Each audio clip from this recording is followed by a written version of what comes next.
What secret treasure did you uncover when you first moved into a new place? My house has a 2-person jacuzzi tub with mirrors on 3 walls around it. When I was looking at the house, there was a 4-poster canopy bed with a mirror inside the canopy. Needless to say, the previous owner had his thing. When I was moving in, I found a basement with a bar with cuffs on either end hanging from the ceiling and 2 eye bolts in a board on the floor that would have made this a perfect place to tie someone up for some more alternative fun. I strongly suspect that this is what it was used for. I have a room that used to be a bar. The previous owner took the bar itself with him despite it being built in. It has a dropped ceiling and the lights are above with clear panels to let the light through. I was moving ceiling tiles to change a bulb and I got hit in the face by what I'm guessing was a homemade adult bedroom swing that was bolted to the rafters above. I've been in this house 15 years and I still occasionally find a secret panel in a wall. It seems anywhere there was an extra bit of space, he put a removable panel to make hidden storage space. And despite all that, the single most surprising thing that I found in this house is the light switch in the bathroom that has power going to it but doesn't seem to actually switch anything in the house on. What do, you mysterious switch? When will you stop taunting me and give up your secrets? I bet it turns the TV on and off at the neighbor's apartment. Not my house, but the school my friend worked at. A pipe had leaked and ruined a wall in a building, one of the oldest schools in the city. It was a beautiful property. Anyway, the pipe leaked, so they pulled down the ruined wall, and behind the wall they found a door. A fully furnished apartment was in there. It had a coal-burning stove to heat it, early 1900s appliances and decor. It was for the caretaker of the school. We have this side room next to some stairs. While we were moving stuff into the room, we noticed a piece of drywall was coming off the wall, so we took it off. Behind it and under the stair were some way old toys, most likely from the 50s. In the same house, about a year later, we paid a company to come put new insulation in the attic. When he was done, he told me we had a portion of our attic sealed off. So, we busted through, found a super old sewing table and about 15 boxes of pine cones. My husband had a car that he bought off a friend. He had it for 4 years and the driver's side window started messing up and getting off track, so he popped the frame off it to fix it. In the door frame, we found a gat and 2 clips wrapped in a white t-shirt. We called the friend he bought it from and it turns out the car was sold to her from a police auction. I mean, that's not an accessible place, so it's not like it was for emergencies. So was this a murder weapon or a really long-term security plan? Did you get a prepper's car? There's so many potential explanations now I think of it. An old friend of mine grew up in the house that I now own. I had no idea, but he struggled with severe mental illness from around high school onwards. His mum left a few boxes behind in the garage, and one of them was full of his old arrest information. Letters from his parole officer, and most depressingly, a letter from the judge recommending he be remanded to a psychiatric facility instead of prison. Apparently, he lived his adult years in a home for schizophrenics and died a few years ago. The whole thing was just very sad. Newspapers from World War II. A cardboard box with a special gag and handcuffs. This was after they'd sent a message through the realtor asking if I'd found a digital camera. I had not, but I'd be kind of curious or afraid to look at what was on it. Moved into an old house in Berkshire in the UK and found a Bible from the 1700s in the attic. In the back was handwritten the history of the early owners. The church in the village was 12th century and had all the records, so we tracked down the modern descendants and gave them the Bible. The couple were pretty much speechless when we gave it to them. The dates in the Bible started around 1750, so it was nearly 220 years old at the time that we found it. We found the family in the same village. I grew up in the middle of nowhere, southern Idaho. The farm my folks rented was very odd. There was a ton of old farm equipment from the 40s and 50s, as well as several, about 10, old 50s cars just scattered around the property and hidden in the tree line. The owner had a small shed on the property she asked us to never open.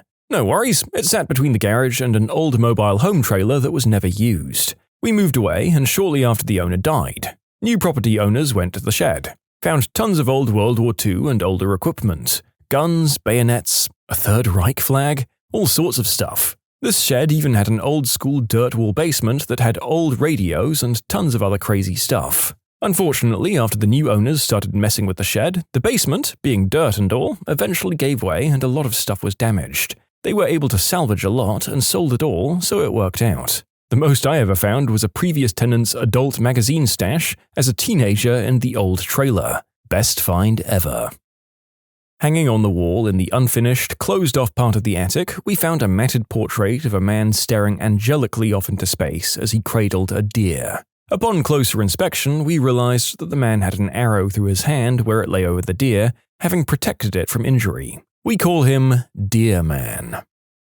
My parents bought a home that used to be a funeral parlor almost 100 years ago. Dad had never questioned why there was a second bulkhead that went nowhere, and when there was a bust pipe, they finally had to cut it open.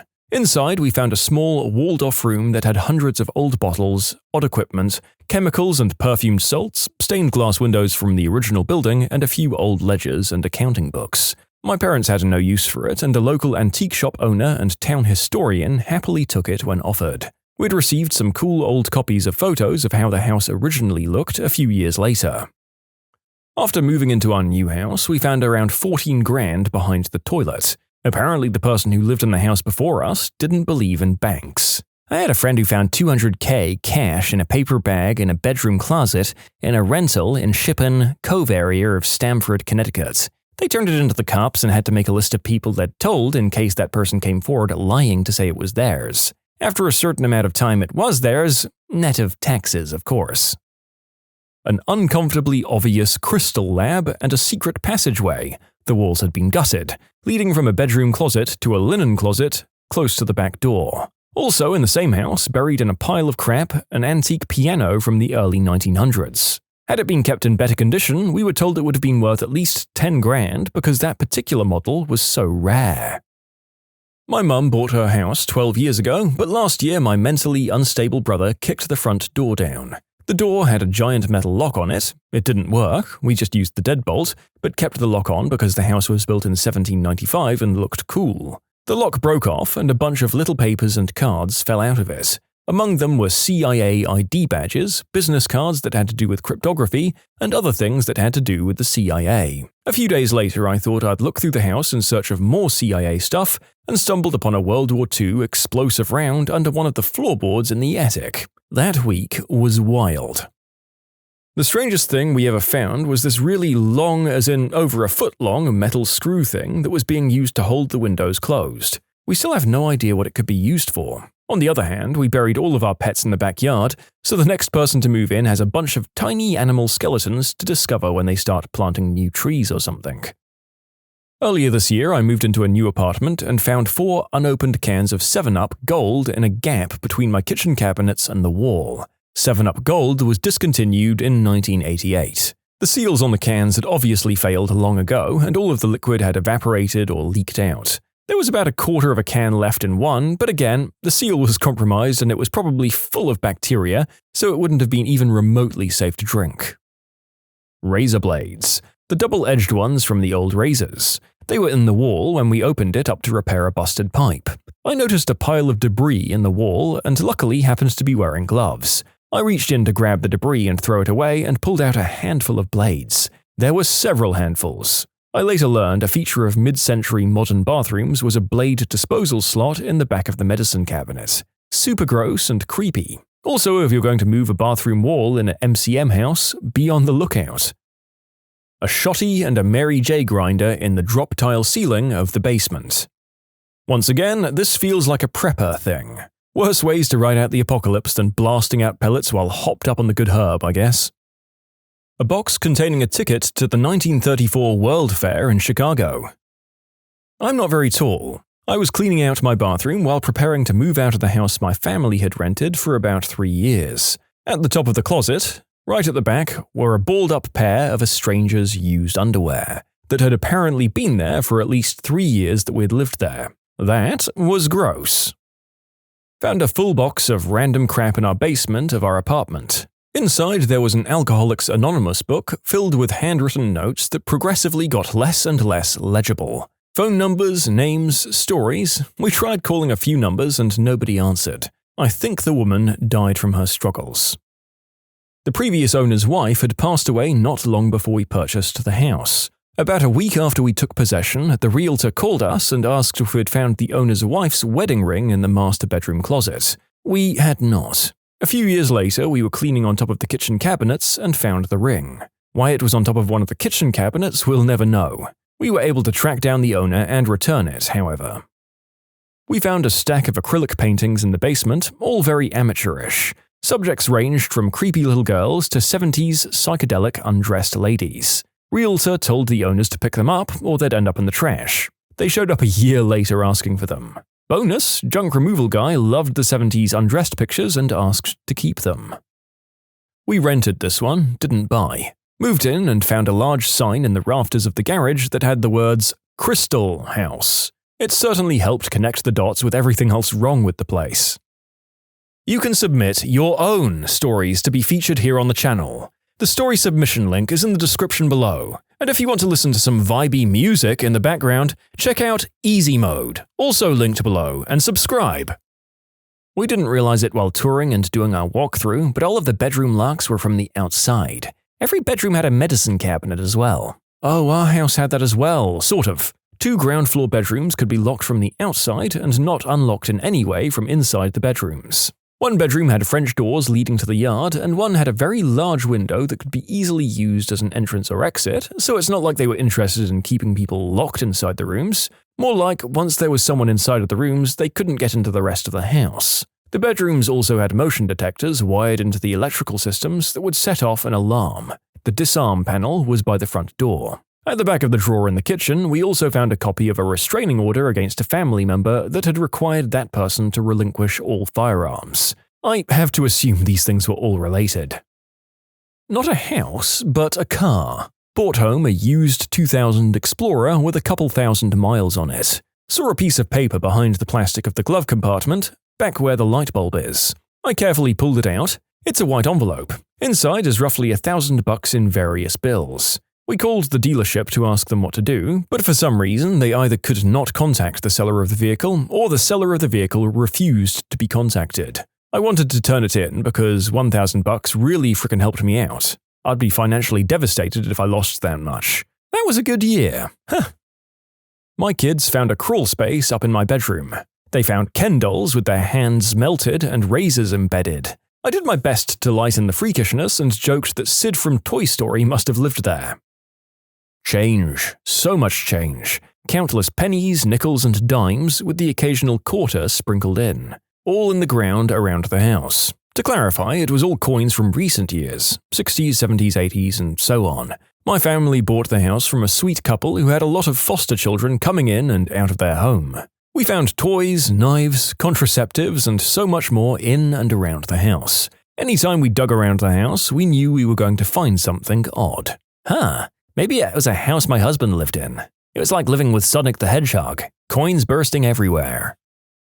A .38 revolver hidden in a closet. Had a police officer friend run the serial number. Turns out it was stolen in a home burglary in 1973. We found it in 1998. We bought our house in September last year. About this time last year, our cat started playing with this little wooden thing that he'd found. We had no idea what he was playing with, but when we walked over to see what it was, it turned out to be a little dreidel. We'd never seen it before, but that's when our cat let us know that he was Jewish.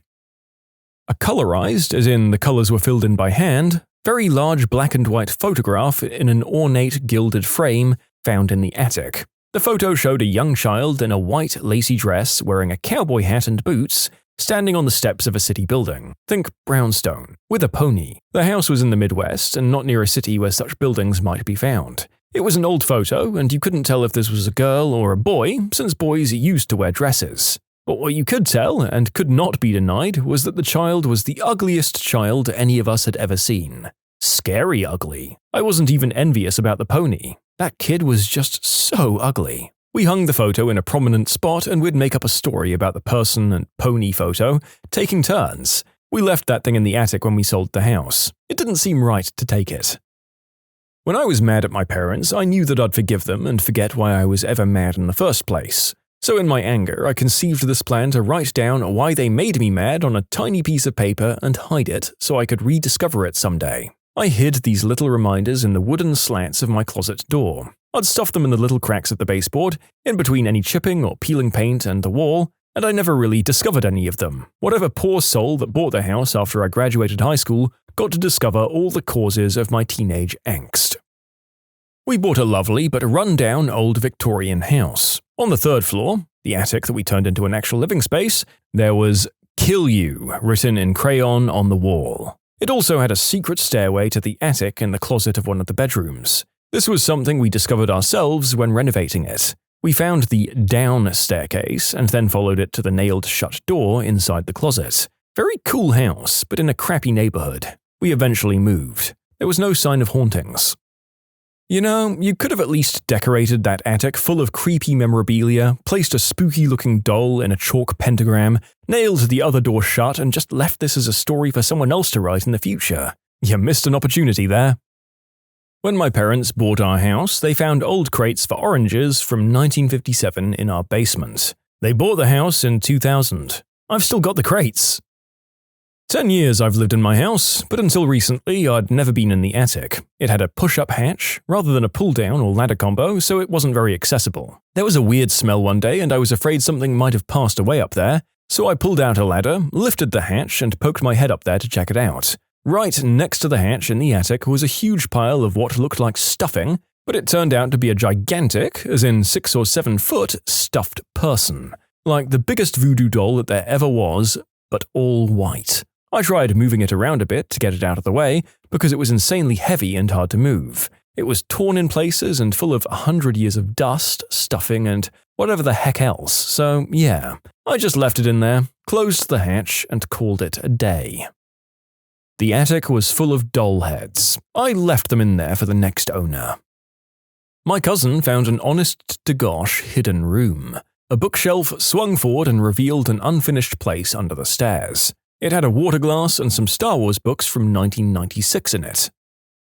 My friend's dad found an urn full of ashes in the basement of their house. The urn had a plaque on it with the word "baby" and an angel. The previous owner had left the urn there with the ashes of their young one. My friend's dad displayed the urn in their living room. They eventually sold the house and moved away, but her dad took the urn. He displays it on his mantel. I can't find a picture right now, but there was a small cardboard box with several dozen headshots clipped from a very old newspaper in the rafters of my 1915 home. They were all the same photo of a young woman from the neck up, about 2 inches square. Several were pasted into a little leather book on each page. Also, a spoon with what was probably smack residue and Q-tips in an old dresser. Also, what was probably a small crystal lab in the basement with mirrors and holes strategically placed to make it easier to see if someone entered the house. Also, 15 disgusting mattresses that I had to dispose of. I bought a smack house. A child-sized WWE belt. Despite purchasing my first home and now being several years' worth of salary in debt for the first time, I was most interested in how I could possibly wear such a fine article of clothing to work the next day. You should have hung it over your shoulder and walked through the office. Instant respect. They'll know not to let their kids mess with you. When I lived in a townhouse a few years ago, my roommate and I noticed a message scratched into the side of the refrigerator. Find the X. We searched that place high and low and never found an X. I really hope it was someone messing with us, because if I moved out and never found the buried treasure, I'm going to be so mad. A USB drive belonging to the previous owner. It held 30 photos of his car and one of his wife and baby. Unexploded World War II parachute bomb. Had to have the bomb squad come out and collect it. There was a kitchen hidden behind a wall, fully furnished, with a dead mouse under the table that was practically mummified. A mostly full bottle of old toothache drops that have chloroform in them. For me, it was between a sign found on the basement ceiling that simply said, "Do not hump," and the crib in the attic with the dead baby mouse in it. When I was young and we were moving, I didn't feel like cleaning my room, so I stuffed a bunch of knickknacks and some mildly dirty underwear into a hole in the wall before we patched it up. I hope someone finds my treasure one day. We found a small wooden box filled with black and white photos. The photos were of the previous owners along with another couple in various states of undress and compromising positions. The box also contained a couple of teeth. That was a strange day. A soldier's pocket Bible from 1863, mint condition, gold-leafed, with an inscription from his sister. I assume it was a soldier's Bible as another pass has Fort Ganley, VA written on it. It was found resting on the beam on an open wall of a garage in the year 1976. It was given to me as a kid, and I put it in a box and kept it with my other real treasures. I found a VHS tape from a defunct rental store in the basement. Somebody stashed it away by the wood boards of the ceiling and left it there after moving. Part of me felt I was about to get cursed from the Ring ghost, but popped it into the old VCR anyways. I started it at a halfway point and found some crazy 80s adult movie. Couldn't stop laughing at the absurdity of it. I also found next to the tape an old schematic map of the house before some of the additions. Interesting, but I feel it's more of a usual thing to find in a house. I was taking down some old ceiling tiles in my basement one fine summer day. Things were going surprisingly well. No bugs, mice, or asbestos, until I shifted the tile that's directly above the boiler. I saw something rolling off the tile and felt it hit my shoulder. I looked down, and in a small pile of dust and paper debris was a wooden marital aid. A sizable and clearly used wooden marital aid. Now, I was still holding the tile above my head and realized that it was heavier than what the last few had been. Great. I definitely wasn't expecting a fleet enema, old and yellowed contraceptives, or the mice nest made with shredded adult magazines that was containing all the previously mentioned items. It was like I was holding a platter of nightmares. The next tile held far more books and magazines. I called the police once I found some illegal, unsafe for YouTube material. They ended up taking away a whole box of books, magazines, film negatives, and loose photos. They did leave me with the wooden toy though. Mercy. That basement still gives me the creeps sometimes. Doctors and nurses of Reddit, have you ever witnessed a couple have a child that was obviously not the father's? If so, what happened? I worked labor and delivery, had a very young mother come in, accompanied by her parents. She was just 12 to 13, and parents looked stuffy and kept telling her she should have had an abortion, she was too young, etc. Her mother was silent the whole time, but leaked tears for her constantly. While she labored, I received a call from a very young boy who said he was her boyfriend. His trembly voice explained that her father wouldn't come to the hospital. I explained that I couldn't give out information, but he could talk to her afterward. I went in, told her he had called, and she showed me a picture of him. He was white, straight red hair, pimply and tiny, the runt of the litter. About an hour later, her physical ed teacher stopped by to check on her, which I thought was odd. We didn't get many teachers checking in on students. He was as opposite of the boyfriend as he could get. Tall, very muscular, beautiful smile, and rich chocolate brown skin. The girl's father accompanied her to the delivery room. Odd, but okay. The more she pushed, the louder she cried. In between, she kept saying, "Sorry, Daddy." Finally, out slid a very beautiful chocolate brown baby boy. I thought her father was going to pass the heck out on my delivery room floor. I did my usual, "It's a boy," and said nothing else. I handed him off to a nursery nurse and got Dad a chair. The new mom said, "I'm sorry, Daddy," over and over again. Her mom, now frowned up, came to see the baby, took one look, started asking God for forgiveness, and left. I sent her dad home a short bit later, admonishing him to react at home, not here. I set up a time for our counselor to meet with him before I left. After talking to new mom, she admitted her gym teacher had been giving her special treatment. I explained sex to her and she said she'd only kissed the BFF, but had stayed after school to be with her gym teacher. I'm state mandated to report child abuse, so I did. 2 weeks later, with her world shattered, her baby was given up for adoption. I wish her the best. Of note, this was 1989. My husband and I were visiting our friends who just had a baby. We are the godparents, and we were standing in the hallway talking to both sets of grandparents. Well, apparently the hospital has a rule that only 5 visitors may be present in the hallway, but the security guard had let all 6 of us in for some reason, and we didn't realize it. This nasty nurse comes up to us, notes that there are 6 of us, tells us someone will have to leave immediately, and then turns to my husband and says, "Oh, are you the daddy?" Without missing a beat, he says, "That's what we're all trying to figure out here." She gets a look of horror on her face and backs away. Worked in the Army hospital in Fort Lewis.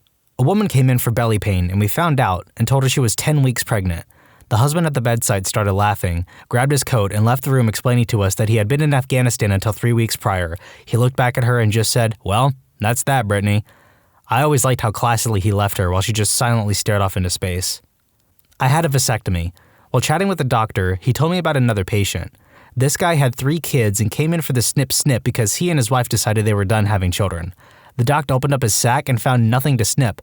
This guy was born without the ability to have any children. The poor doctor had to explain to him what happened. Imagine finding out that way.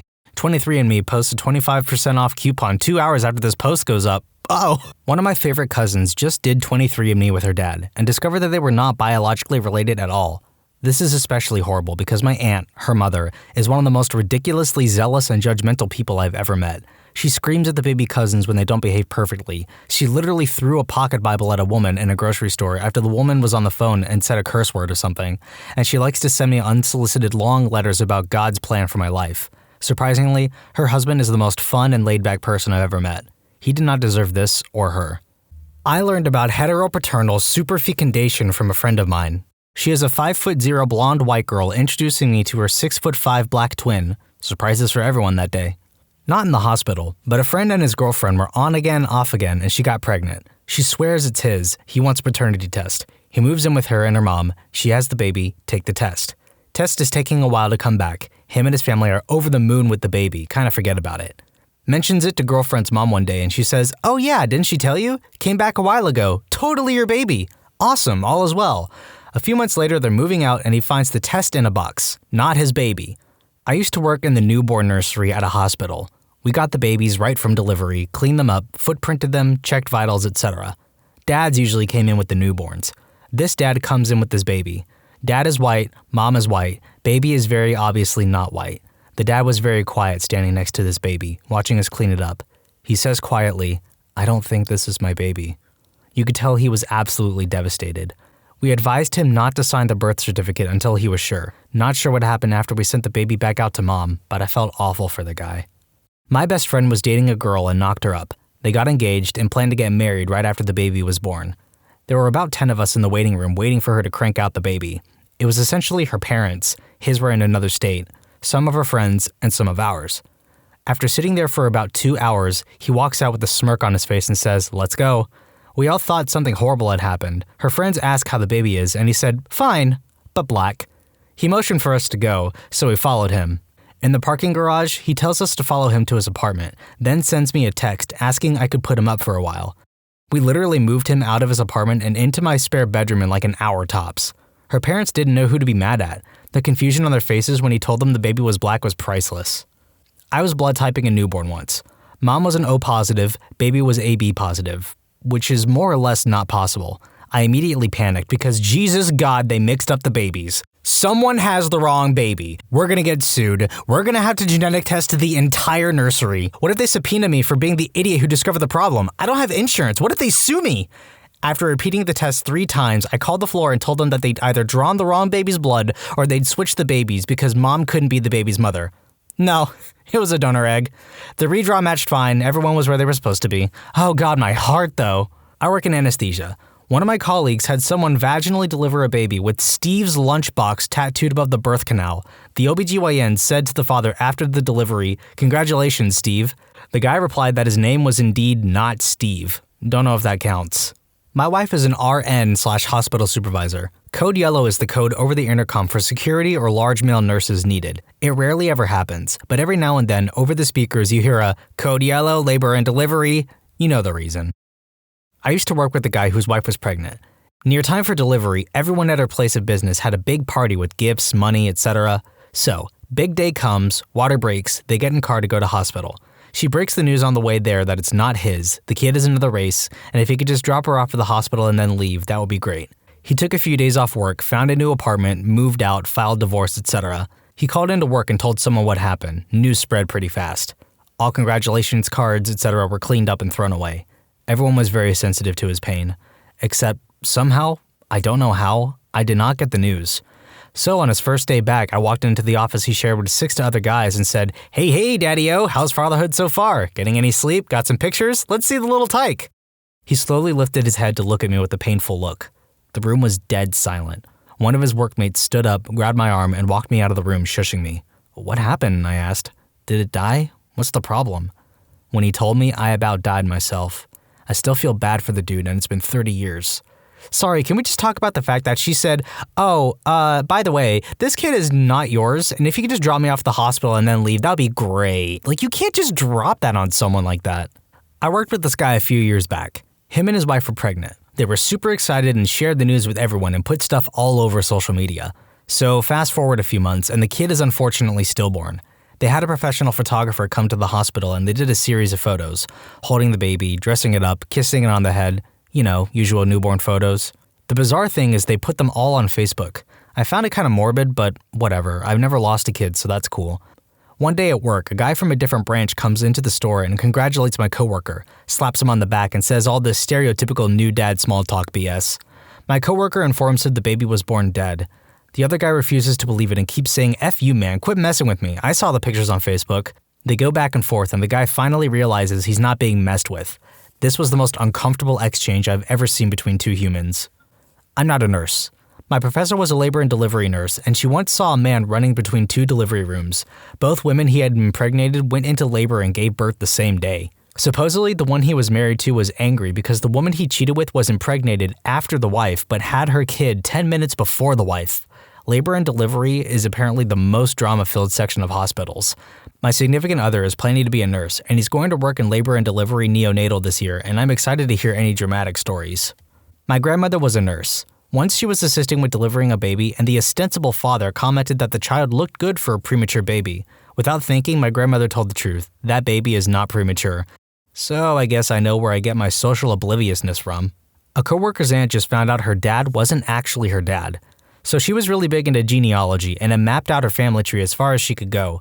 She took one of those ancestry DNA tests about 2 months ago, and her father's side didn't line up with what she was expecting. In fact, she didn't recognize a single name that she was matched with paternally. She casually asked her dad if he knew any of the names, and he recognized the surname of the maintenance man at the apartment complex where he and his wife, Aunt's mom, lived shortly after they had gotten married, claimed he was a lousy repairman who always flirted with his wife, etc. Aunt's mom had passed away a few years ago, so she decided to not tell her dad the news. Had a lesbian couple come in. One of them was pregnant, neither knew. Judging from all the screaming, this information was poorly received. My brother was doing his OBGYN rotation. His story is that in the first birth he assisted, the woman had her husband leave the room. Seems odd these days, but he had the husband step out for the comfort of the patient. The baby is delivered and the color was not even close. Lily white parents and very black baby. She wants him to stay to talk to her husband who is about to come back, and he bails on the whole situation. She was playing the odds all the way to the end. Had a college buddy whose fiancée was pregnant. They were the perfect couple. Both had just over a year with great careers starting out. Everything was butterflies and rainbows. Fast forward to the delivery room. They're in there and out comes a very black baby. He's quite the pale redhead, and she's a blonde, blue-eyed Texas girl. He made sure everyone was okay, waited for her parents to arrive, and left without saying a word. He moved all of his stuff out of the house while she was in the hospital and cut off all communications with her, just walked out of their lives in the most stone-cold act I'd ever seen. They were together for 9 years, and he just left cold turkey. She tried to contact him at his job a few times, but he quickly moved up the ladder and eventually got a job in another city. He told me once that he took solace in the fact that her family had already dropped about $10,000 in a wedding that never happened. My son came out and looked really tan. My ex-girlfriend and I are pretty white. I thought for a second she cheated on me. We are now separated for different reasons unrelated to her child, and he is pasty white as hell. Got one heck of a suntan in the uterus, though. Not a doctor, but a distant cousin of mine definitely has children that don't belong to the father.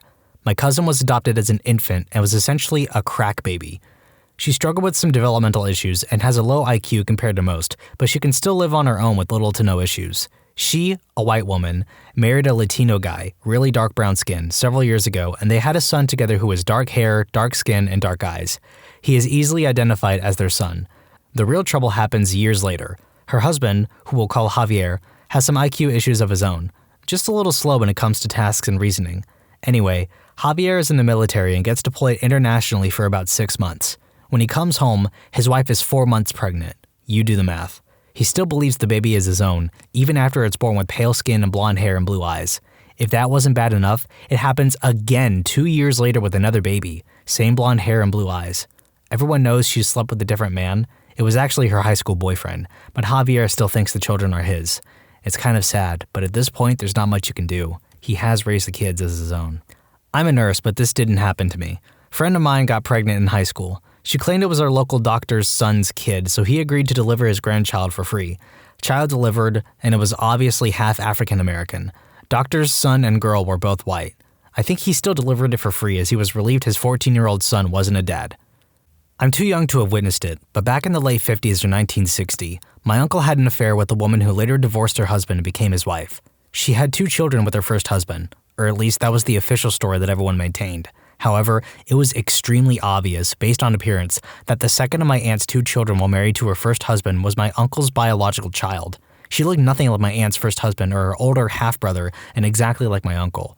As the years went by, the pretense was dropped and was never mentioned again. Both my sons came out with barrel chests, red hair, and huge hands and feet, so they look exactly like me. My wife looks at them all loopy on drugs and says, "That's not my kid!" The whole room went silent for a minute and then we bust out laughing. My wife has a wicked sense of humor. My sister got pregnant in high school and later met her now husband when she was 5 months pregnant. She is white and boyfriend is black. The baby daddy was white and not present. I was with our entire family, including my now brother-in-law, visiting the baby. My sister was still in recovery from her C-section. Brother-in-law picks up my niece. The nurse looks at him and says, "She should darken up in a few days." We all had a laugh. We knew he wasn't the father, but she didn't. I always wondered if she felt bad or assumed adultery.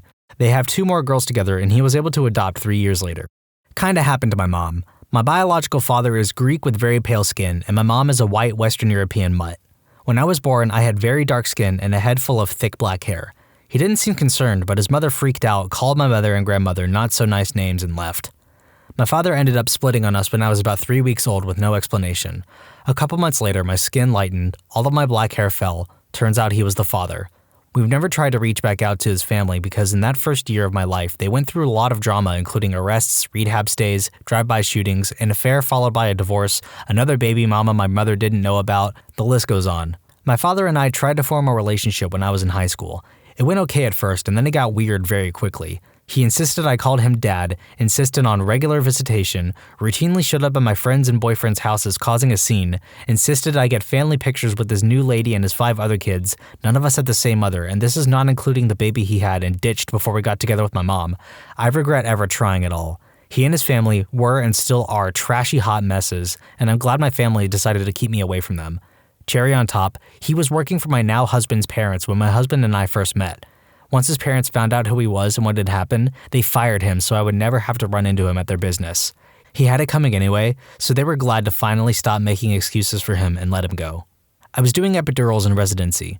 This Caucasian couple was a more rural part of the country, and they don't look or sound particularly educated. Anyhow, wife is particularly antsy, asking when she can go home even though the baby isn't out yet. Husband looks bored and uninterested, like he's been there a whole bunch of times. I usually don't stay in the rooms during delivery, but this one I just happened to be nearby to give more in the epidural because of a tear immediately after delivery. Anyhow, when I got to the room, the wife is holding her eyes shut and doesn't want to see the baby. I look at the baby and he's obviously black. Now the husband is paying attention and he sees what I do. He keeps repeating, "When that baby gonna pink up?" louder and louder. The OB tries to diffuse things by reminding everyone that this moment is critical and suggests the baby should be taken to the resuscitation area in the NICU and that the father should step out while the OB repaired the laceration. We called the social worker and security and I was called elsewhere, so I don't know what happened afterwards, so I can't imagine it was good. I worked as a lab tech before I became a nurse. We had a set of twins in the NICU that were super early and the mom was still in the OR getting sewed up from the cesarean. I was drawing baby B's blood when mom was wheeled over to baby A's isolette. She was crying and said, "Oh, thank God you're not black. I have been so worried the last 7 months." So newborn babies, especially when they're born early, are very pink, almost red. So even if the baby was part black, their skin isn't necessarily dark yet. But looking at these babies, it was obvious they were going to be black. The shape of the face, the texture of the hair, and baby B that I was working on had an intense Mongolian spot. A few weeks later, my NICU nurse friend told me that the babies were now on a no info status, meaning security alert, can't give anyone information about them, can't refer them by name, etc. She said there was a huge fight because the mom's husband, white guy, obviously noticed that the babies were half black and that the mom cheated on him and got pregnant. The real dad, black guy, came in and didn't realize the mom was even married. These poor babies. I had a test done on my son when he was about 7 months old. Baby mama constantly told me he wasn't mine, but then came after me for child support. Got the test done and he was mine. So I hired a lawyer and we sat and chilled. 4 months later, she's arrested on charges of distribution of meth where my son lived, and he's been with me for the last 8 years. Now she pays me child support. Edit. I was remembering events wrong here. I got my kid when he was 11 months old after the Department of Homeland Security did a random stop drug test on her and she failed for meth. I then started a 2-year battle in juvenile court to not allow the state to reunify with the mother. I finally got juvenile court to release my case to district court, where we fought for actual custody. During our district court battle, she took my son for a visit, and I got a call from the cops in a city an hour away that she had been arrested on a domestic with her boyfriend at a hotel, and they searched her and found needles and meth paraphernalia. That was the last time she had him unsupervised. We went about 2 years of her barely calling, seeing him once a month for 10 to 20 minutes until she finally got arrested on attempt to distribute meth charges. She got out on bail and was arrested for it again 3 weeks later. She spent 3 years in state prison and has been out about 8 months now. She appears to be clean and just gave me $100 for extra child support yesterday. She's only court appointed to pay $52 a month. So we're giving her a shot, but she is still and will remain on supervised visits for a long time. The whole fiasco has been such a blur, it's hard to remember exactly when, what, where happened, especially after 4 to 5 years of really not having to deal with her. At the time, it was utter crap though. She punched me a couple times, lied under oath, sent me threats, inappropriate photos of her with other men, the list goes on and on. I've really tried to put a lot of it behind me and forget about as much of it as I can to try and help me forgive her so she can at least be somewhat a part of my kid's life, because that's what he wants. I just watch her like a hawk now. I had the opposite happen, sort of. My wife and I are both brown-skinned, dark-haired, half Mexicans, and our moms are both 100% white blondes with blue and green eyes. So we sort of knew it was a crapshoot with our baby, but the nurse who was assisting with delivery had no idea. At one point, she gets sort of nervous and calls for help, and another, I guess, more senior nurse came in and nodded and came over to talk to me. I thought there was something wrong with the baby as she comes over and stumbles through some questions. So I was father and no one else was coming, etc. Then finally, she awkwardly asks if either of us happened to be blonde growing up. I said, yeah, I was. And both the baby's grandparents are blonde as they come, and this wave of relief went over her as she brought me over to see this blonde-as-heck crowning baby head. It's funny because he looks just like me if you applied a Gringo Instagram filter. We often get awkward questions about his heritage, and my wife always hits them with, yeah, we're not sure if he's mine. It's always funny to see people nod for a moment and then go, wait, what? Not a medical professional, but I know of a related court case that made it to the state's highest court. Black guy and white woman are married. She is a former prostitute, and at some point they separate. He moves out of state, she moves out of state, and she goes back to prostituting. Guy gets a phone call around 9 months later from a friend or relative of his ex, saying that his ex is pregnant and ready to give birth any day now. Guy drives across the country so he could be there for the delivery. Baby comes out and is white, has blue eyes, and red hair. Mom says it must be a Trix baby. Seeing as the guy is black, he understandably pieces out. Later on, the mom's parental rights are terminated. As you can imagine from the prostituting, she was not a fit mother, and the state went about trying to find the dad to be notified before the kid could be adopted. Since the dude was still her husband at the time the child was born, legally he was the presumptive father. The state does genetic testing, and twist, turns out he is the father. For an extra kick in the pants, the state ends up terminating his parental rights for abandonment. Not a happy ending. Today, my mom slipped on ice and broke her ankle. The person whose house she fell in front of came out and yelled at us when I came to help, saying I wasn't her son and how dare I use his driveway. Reddit, what moments have you had where you just thought, what is wrong with you? Title pretty much says it all. My mom slipped and it looks like her ankle is broken. I got there to help, pulled my car into his driveway to back it up next to her on the street, and he came out and yelled at us. My mom told him that I'm her son and she called me to help, and he just kept yelling about how he saw us from his roof and wondering what I was doing using his driveway. After that, we just decided to ignore him since we had bigger problems to deal with. But in my mind, I was thinking, why does it matter who I am or why I pulled into your driveway? You can see her on the ground. You can see her screaming in pain. Does it really matter right now? What is wrong with you? Any interesting stories from Reddit about people being just downright idiots about things that don't matter? I was in the car with my grandma on a large 4-lane road in town. A car next to us sideswiped us. Pretty hard, actually. So we pulled over to do the whole information exchange thing. The woman in the other car leaps out and starts screaming at my grandma, saying, "You are the rudest person I've ever seen. You wouldn't let me over. I had my blinker on." I was completely taken aback.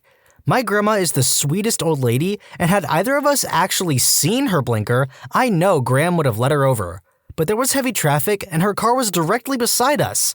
I dealt with the beast in the Camry and got her insurance. She ended by saying, "This isn't my fault. That woman should let people over." I laughed, which took her aback. I said, "You're 100% at fault here. And by the way, a blinker is not a yield sign, even if we had seen it. Learn how to drive before you hurt or kill someone." Then we left. I was pretty happy when Graham told me her insurance had accepted liability, and the agent told her something to the effect of, quote, "Yes, she yells at us too." Pretty minor compared to a lot of these, but back when I was 13 or so, my cousin and I were at a small town Mardi Gras parade. We found a convenient spot and stood there waiting for the parade to start. About 30 seconds later, a man tapped my cousin on the shoulder and started cussing her and me out big time for, quote, being in his way, freaking kids, no respect these days, raised by TV and single moms, etc. I turned around and saw an empty folding chair about 30 feet from the roadway, presumably his. Yes, people do set out folding chairs to watch parades, but they usually set them up about 5 feet away from the road, not 30. Yes, we were standing in his way, but that's like yelling at someone for skipping you in the grocery line when you're standing in the produce section. Be there or don't. And as simple, I was here to watch the parade and you're standing in front of me. Could you please find somewhere else? Would have worked. He didn't have to automatically go to freaking kids with no respect. Out of spite, he got to stare at the backs of our heads for the next half hour instead of the parade. We caught lots of beads. I used to work in a record store, and during one of our busy moments of the day, a coworker started to have a seizure up at the cash registers. I immediately stopped ringing up a customer to go help my coworker and try to figure out what to do. About 2 minutes into helping my coworker, whom everyone could see was needing help, a customer asks if we could hurry up and check them out. I remarked that I'm sorry I was busy helping someone that was having a seizure and they'd have to wait a couple minutes. Of course, the customer gives me an angry, frustrated look and starts back-talking. After I get the situation taken care of, I go to check the customer out, and all they were trying to buy was a CD for 25 cents. Upon the customer leaving, they remarked that they would never come back because of the slow service. Good riddance. That always cracked me up, where Karens or Kevins are yelling at customer service, and they leave saying, "You just lost a customer." Yeah? And? There are thousands more. You're not paying my bills. I don't care.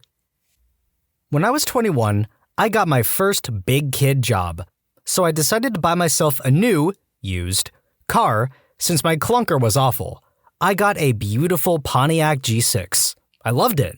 Exactly 3 weeks after I bought it, I had to go back to the dealership to sign some paperwork so I could lower my car payment. My mom came with me.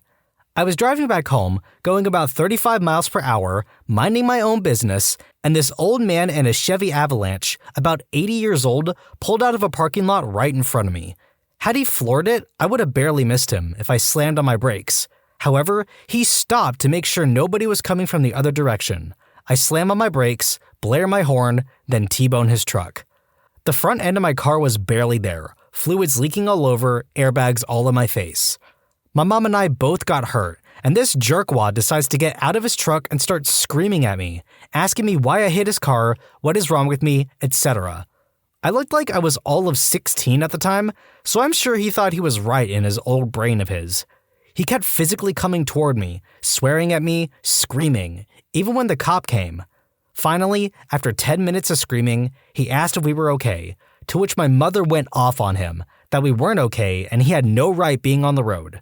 Come to find out, he hadn't had a valid license for a few years. Seriously though, how did he think that I hit him on purpose? I once had a guy tell me that he wasn't subscribed to Am I the Genius or Am I the Jerk linked in the description below, and I was like, what is wrong with people? But seriously, if you like what you're hearing, give us a like and a subscribe. My gran fell on the curb in front of my house when she was getting out of the car and broke her hip. She was lying on the ground crying when she said a stranger passed. My gran asked her to just knock on her front door, and the person just stared at her and kept walking, and my gran waited an hour until my dad came out and found her. What kind of person just stares at a little 80-year-old woman crying on the ground? Screw that person. I once parked my car on the street, completely legally, when visiting a friend.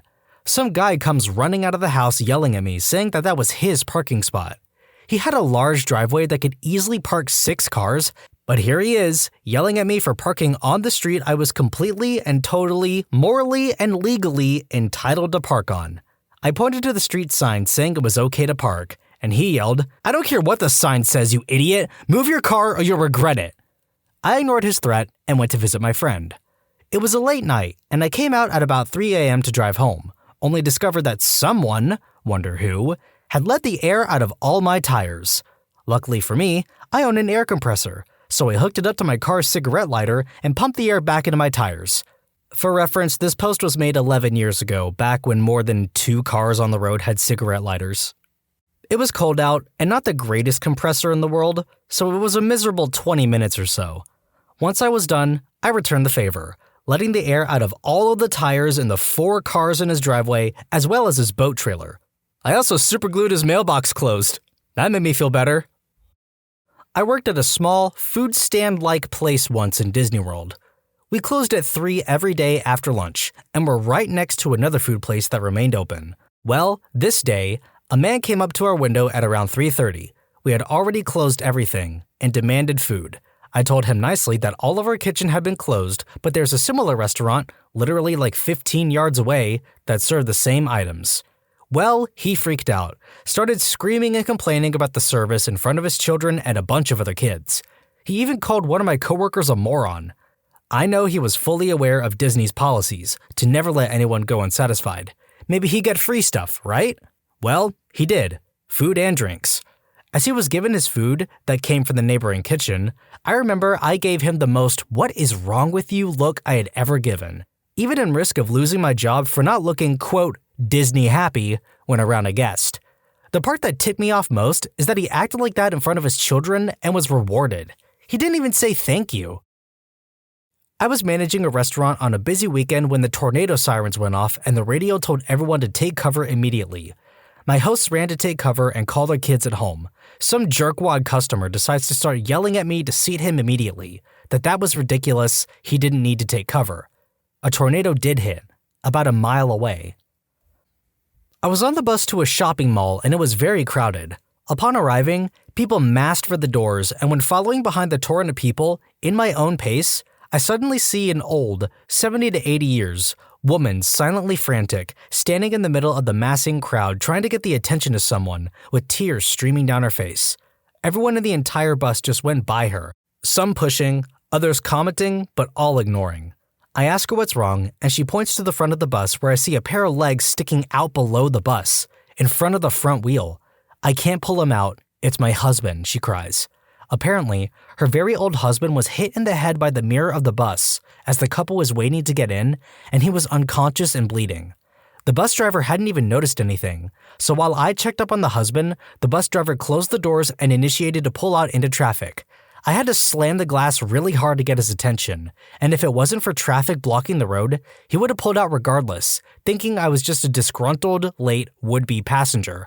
What sickens me about this experience is that some people are so busy with their own little lives that they are willing to ignore the tears of a crying old helpless lady practically brushing up against them because it might mean that her obvious discomfort might require excessive burdening aid from them that just doesn't fit the planned schedule.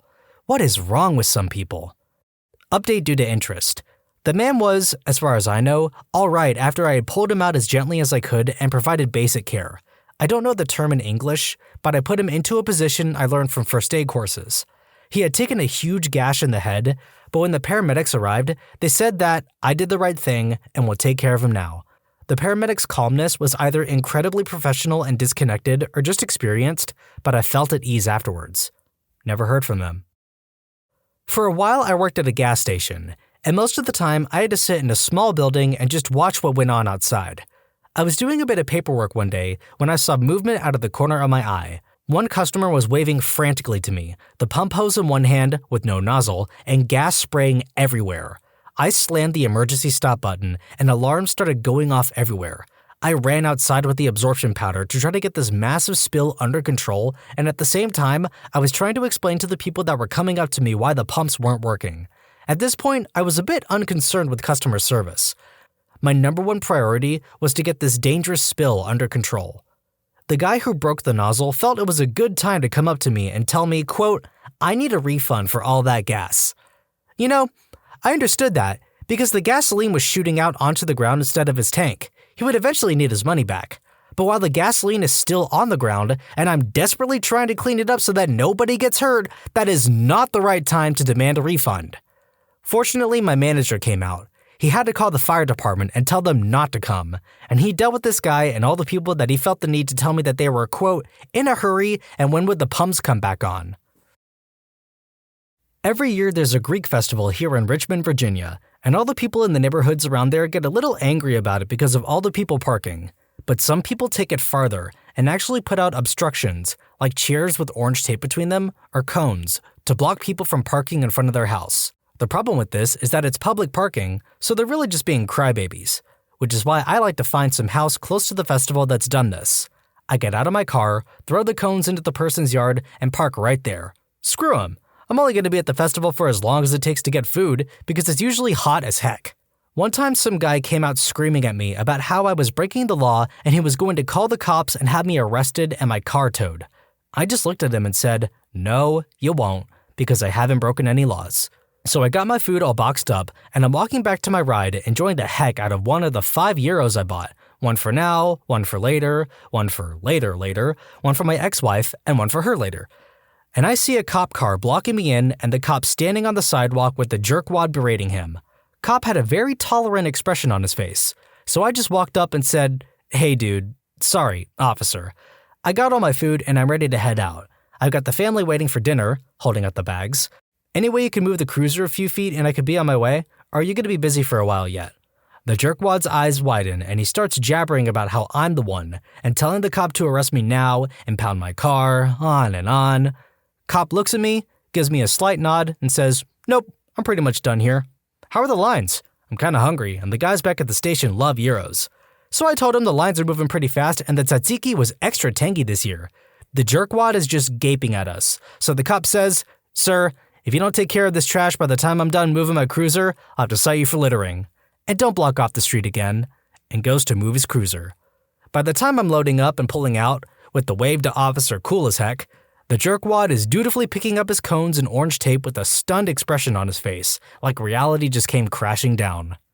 TLDR, jerkwad tried to block off a parking spot. I took it anyway. He called cops. Cop was cool as heck. Told him to pick up the cones or be cited for littering. I left enjoying my victory gyro and loving life. I was standing at a crosswalk of a fairly busy street one day, next to a woman gabbing on a cell phone, and her little 3 to 4-year-old son toddling around. The woman wasn't making any attempt to look at the kid and wasn't holding his hand. The kid, probably bored by waiting, toddled right past me, jumped off the curb, and started walking into the street. As soon as I saw him leaping off the curb, I instinctively shouted, "Oh no," sprang into action, and ran for him. I managed to grab him by the back of the shirt and yank him back to the curb before the SUV whizzed by at 40 to 50 miles an hour. Obviously, they weren't paying attention either. The boy starts sobbing, of course, because what little kid wouldn't? It was scary. I spun around, and immediately, I met with his mom's face as she proceeds to flip out, screaming about how dare I touch her son and how dare I make him cry. I tried to argue and tell her that I just saved the kid's life when he walked out into the road, but even after hearing that, she just kept calling me nasty names and screaming at me. She may not have noticed me wrestling her toddler from a fate of being vaporized into a fine kitty paste, but given the circumstances, shouldn't she have at least given me the benefit of considering that I was telling the truth? She wouldn't stop screaming incoherent garbage at me, while still holding her phone near her face, mind you. Heaven forbid she'd end the call. So eventually, I just shouted back that she should keep a better eye on her son and walk to another crosswalk 2 blocks down. I wasn't expecting a grand hero's parade, but a simple, "thanks for not letting my boy become Kinder Jelly" would have been nice. Coincidentally, this was near where I lived, and I ended up seeing she and her boy again about 6 months later as they were walking through the neighborhood. She was still on her cell, but this time, the boy was trailing after on a leash. Lesson learned, I guess? TLDR, I saved a kid from being hit by an SUV. His mom gets angry at me. My friend got hit by a car at an intersection. The girl was speeding. After my friend literally flies over the car and lands on the pavement, the driver pulls over and starts to yell at my friend who got hit. She doesn't even take out her phone to call 911 or anything. She just goes on about how, "This is the second accident this month. Why weren't you looking? Do you know how much this will cost me?" I was thinking, what is wrong with you, lady? You just hit my friend with your car. Shut up. I especially love the part where she said that this was the second accident this month. I think that's a you problem at that point. Literally, so many accidents are preventable if you just look at the road. My mom has had close encounters with deer at least a dozen times, and she's even hit a couple. But she's aware of her surroundings. It's what prevented her car from being a deer paste factory. On my wife's 30th birthday, my mother sent her a happy birthday e-card in the morning. About an hour later, my wife finds out her grandmother had passed away. She, of course, wasn't in the best of moods after that, so decided to just be alone for a couple of hours. Meanwhile, My mother composed an email to my wife several pages long going on about how rude my wife was for not thanking her for the e-card and how she's always been ungrateful and uncaring towards her. My wife called her and calmly informed my mom of why she hadn't replied to her e-card the very instant she got it, and my mom decides to get angry at me for not calling her right away to tell her not to get angry at my wife. When my mom confronted me about it, I only said, "If you don't want to put your foot in your mouth, don't open it." When I was a kid, I whacked my elbow on a door handle. May have ruptured a bursa. Man, it hurt. I was maybe 9, and I was screaming in pain, tears running down my face, sobbing, the whole Steven Spielberg. One of my parents' lifelong friends grabbed, physically restrained, everybody who tried to comfort me, saying, "Oh, he's at his funny bone. He'll be laughing in a minute." It felt like forever, but I guess it was 5, maybe 10 minutes. I'm curled up in the fetal position, holding the elbow and screaming, and I still remember seeing her grab people's arms to pull them back when they reached towards me. Number 1. On that door handle, there was no way I could have hit my funny bone without warping the space-time continuum.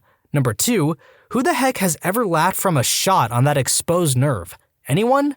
Number 3, how long can an allegedly normal human being listen to a child scream and not only decline to help, but actively stop others from helping?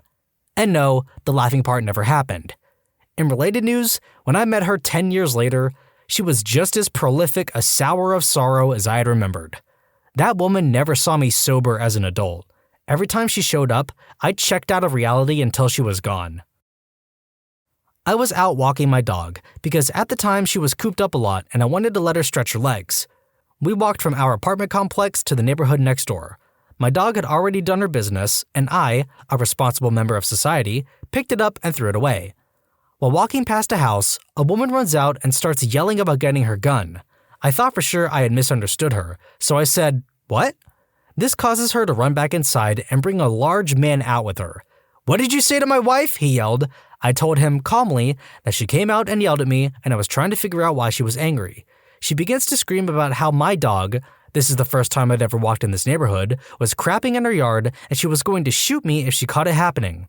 I assured her that I had never been by her house and I was the only one walking the dog. I pointed out that we weren't even slowing down near the house until she came out and threatened to shoot me. But reasoning with morons doesn't exactly work. So instead, she kept screaming, and her giant husband seemed to be getting more agitated. So I just started walking again and avoided their house on the way back out of the neighborhood. That said, it did inspire a hobby. If my dog dropped a lot of poop, I'd pick it up like normal, put it in a plastic sack, and drive over to their house. If the lights were out and the cars were gone, I'd take the bag and empty it on the lawn, right where they'd likely step out of their car when they returned. I never saw it happen, but I always hoped it played out like I planned. Reddit, what's the best rumor you've ever heard about yourself? Not me, but a dude I was in high school with apparently died in a motorcycle accident. Goodbye posts for him flooded my Facebook feed. Days later, we found out he was just playing pool somewhere and had no internet connection. Must have been hilarious for him. After just 2 days of 8th grade, I had E. coli that landed me in ICU for 6 weeks. The rumors spread like crazy about what happened. Some said I was poisoned. Others thought I had stomach cancer. At the varsity football game, the announcer asked for prayers as he told everyone I wasn't expected to make it through the night.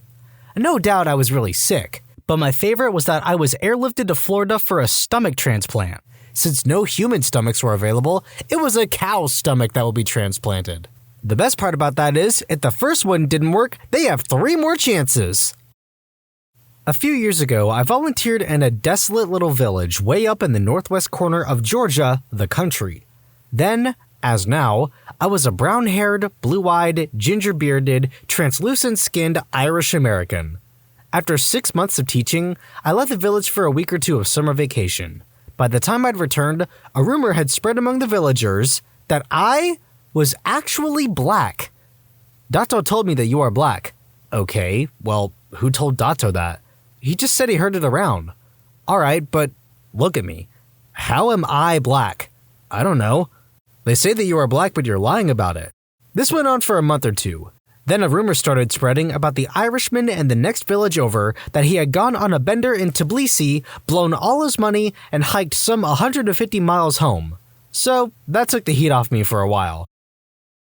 I started in the kitchen, and every time I would walk in, someone would turn off the ceiling fan and everyone would be suspiciously quiet with their pots and pans. Turns out the boss convinced them that I was some super duper secret soldier friend of his who had come back with shell shock. Ceiling fans reminded me of choppers and loud noises will send me into a rage. It was hilarious because I'm the most laid-back, passive dude ever.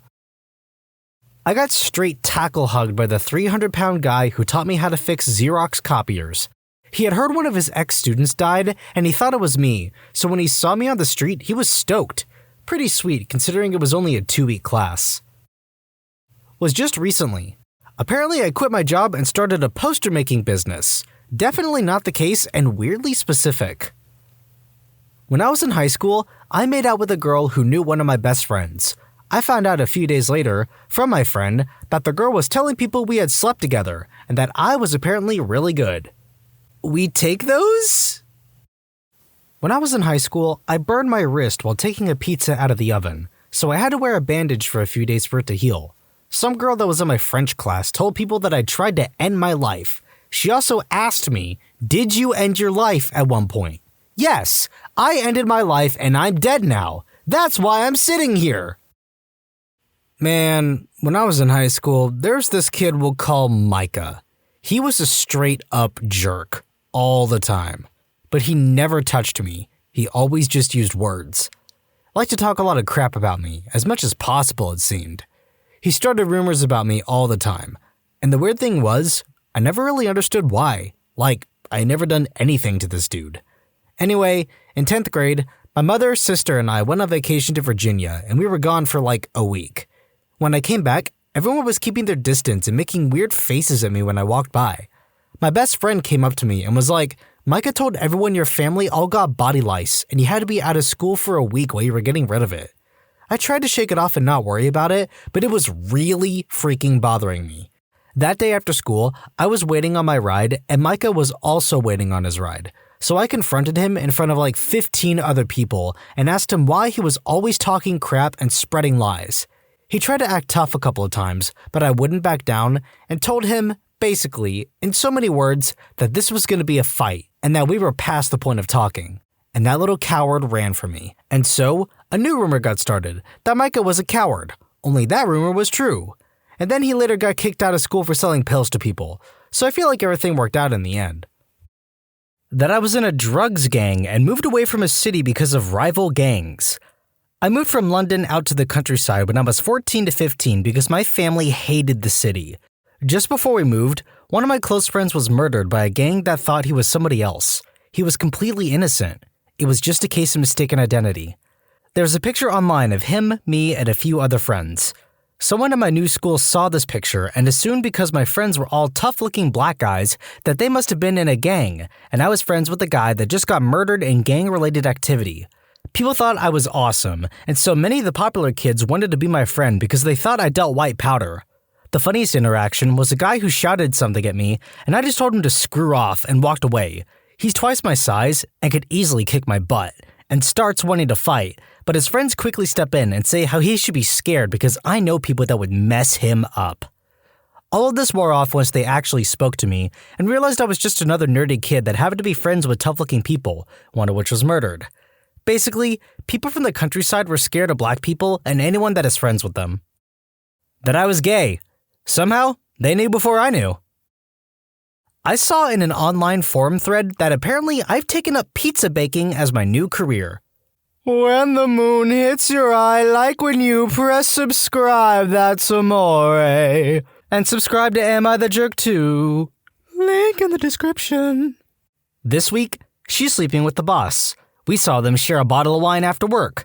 What an unfaithful woman. The guy's married with kids. The following week, she's a lesbian. During the party, she was hugging the girls while singing karaoke. Make up your mind! I can't be sleeping with my boss who's male if I'm a bloody lesbian, you twats! When I was in high school, for reasons unknown, I guess it went around that I was gonna bring a bomb into school. With this rumor going around, a lot of kids avoided me and often talked about me behind my back. Now, I found this situation hilarious and petty, so I decided to start pushing it along. I started carrying my lunch in a small wooden box that I carried around with the rest of my stuff that I would keep underneath my desk. When asked by other students what it was, I would reply along the lines of, "It's not your problem," or, "You'll find out eventually."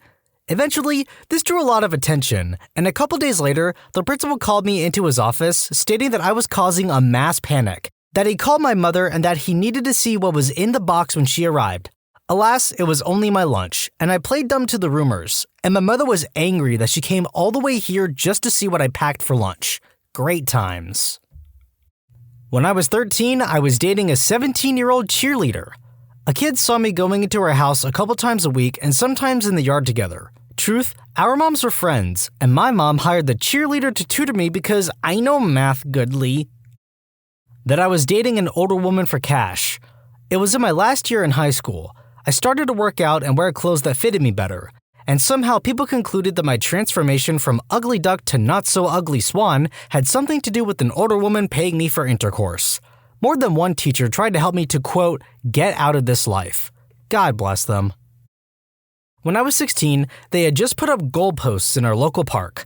Me and a couple of friends were playing a game where you take 3 steps in the 6-yard box and then jump and grab onto the crossbar. It was too easy, so I decided to try and make it with just 2 steps. I ended up just getting my fingertips onto the crossbar, falling hard on my back, and pretty much snapping both my forearm bones in my right arm. I had to spend the night in hospital and missed a day of school. When I came back with my arm in a cast, these are just some of the reasons my friends had told people I'd been off. Toby, a boy in year 7 at our school who was a legit giant, must have been at least 6 foot at 12 years old, mugged me for my Aerobie Pro, shouted, "Toby smash!" and broke my arm.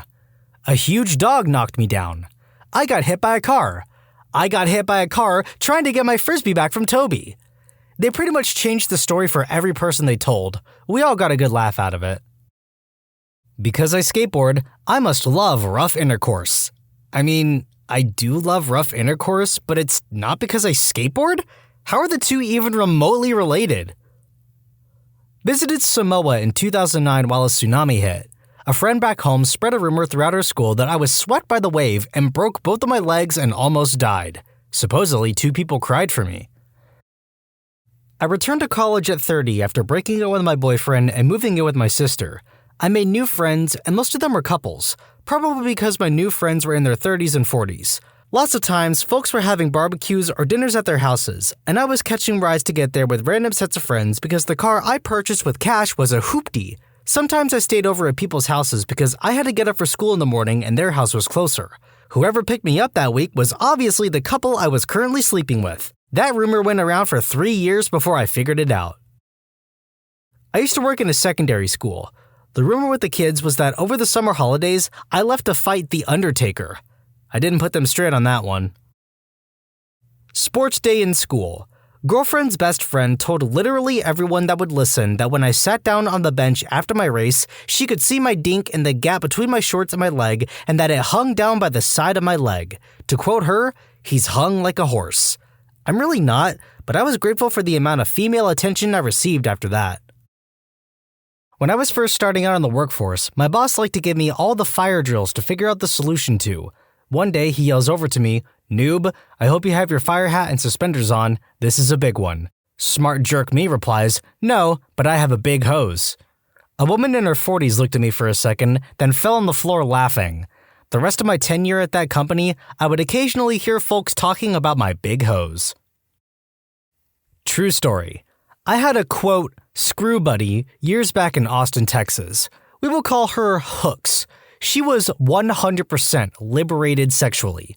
We would have all kinds of intercourse, usually late night after my long shift and after she was done riding bikes with friends. I would insist on rinsing myself off and she would usually do the same. We would have all kinds of intercourse, often exhausting, so afterwards I would cook, usually some kind of sandwich, grilled PB&Js with molasses, turkey bacon BLTs, and grilled blue cheeses, to name a few. She was a member of a local punk cycling family, is the best way to describe it. I sold drugs around town, mostly weed and hallucinogens for my bicycle coincidentally. As we got closer, I became part of her social circle. Of course, she introduced me as, quote, the guy I am screwing who has that dank weed. On my own social accord, notwithstanding my narcotics, I became a valuable and reputable member of the gang. Well, our time together was short-lived. When the leader of the gang became single, she and him became exclusive. She informed me of this decision after the last time we had intercourse. So, here I am. I gained a wonderful group of friends, but lost my most functional screw buddy ever. After a party, I was drunk and lonely, so I headed home to pleasure myself and go to sleep. As I am leaving, I see a female who was at the party waiting by the curb of the driveway, and as I passed her to ride towards my house, she joins me. She's going that way anyway. She keeps talking about how she has no weed at home and all she wants is to get high before she goes to bed, so I offered to sell her some weed. When she gets to my house, I go to my kitchen to process her order and she goes to the bathroom, but I hear my shower running. She's taking a shower. She comes out of the shower soaking wet, and I hope you know the rest. An hour or so later, she asks me what kind of sandwich I'm going to make. I gave her the most puzzled look. She says this, "Hooks is always talking about you. He likes them dirty but clean. Good weed, good dink, and he makes after-intercourse sandwiches." That I was a real Indian witch. That's when I learned if you have a lot of black clothes in your closet and are fairly good-looking and happen to be private about your life, no public social media accounts, rest assured you're a witch. That I'm a pimp when not in work. According to the rumor, as soon as I leave the building, I go around the corner, where there's a Ferrari, my enforcers, and a couple of my girls waiting with my pimp coat, hat, and cane. Somebody up there likes me. Heard that one numerous times from the nuns when I was a janitor at a parochial school. I thought they meant the priest was going to promote me to head custodian. Nope, they were just talking about God. Apparently was dating 6 different coworkers in 2 months of work, all at separate times. In reality, I was one of the few guys at said job capable of talking to and getting along with whoever I worked with. I have a bunch of female friends that said they thought I was a womanizer upon meeting me. Couldn't be farther from the truth, really. That I'm dating my former French teacher from high school. He was my Latin teacher. This is actually an amazing story, well worth the read, and I only heard it a couple days ago, so it's weird that I've just seen this thread. So I'm talking to this girl who I went to primary school with. I haven't seen or spoke to her in 10 or so years, but we found each other recently over social media. Call her B. It's worth mentioning I was born in Africa, then moved to the UK where I grew up. B told me a couple days ago that there was a rumor at primary school that I once got chased by a rhino.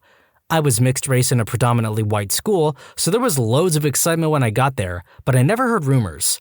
I find this hilarious, because I'm fast, but obviously I can't outrun a freaking rhino, so I go and tell my mom. Mom looks at me and laughs. She says, "You didn't get chased by a rhino as a child, but I did." Then she tells me this story of when she was a little girl living in the bush in Tanzania. Her dad, my granddad, was a station master. There was only one train track and one train passed a day. She was playing and then she heard screams. Men came running by, shouting, "Rhino, run!" So Mom starts running and everyone splits. The rhino is confused and switching targets. Then she remembers her dad telling her, large animals are afraid of anything larger, faster, and that makes more noise, like a train.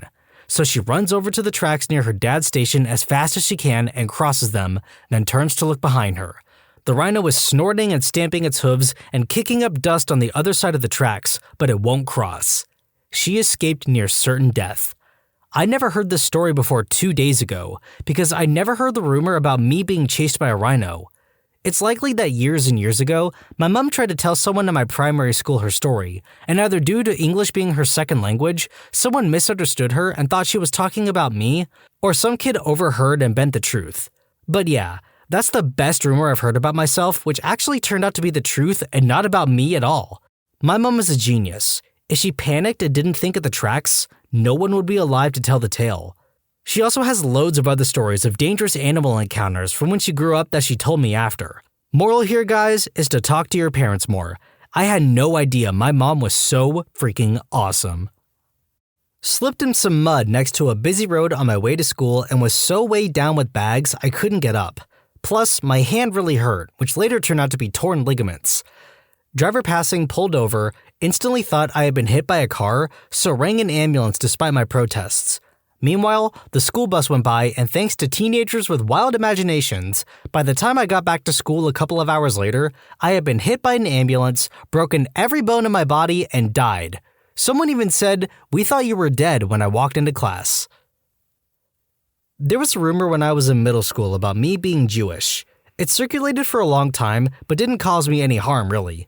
I did have many people over the course of a few months ask me, though. The strange part is that this was in a Catholic school I went to for 2 years prior. Really not interesting, but my husband's dad's, for the past several years my husband's, company is based in a small town, and there are always rumors around that we're either selling or going bust. We have been around for around 60 years and are still the biggest of our industry in our town, while expanding into other areas.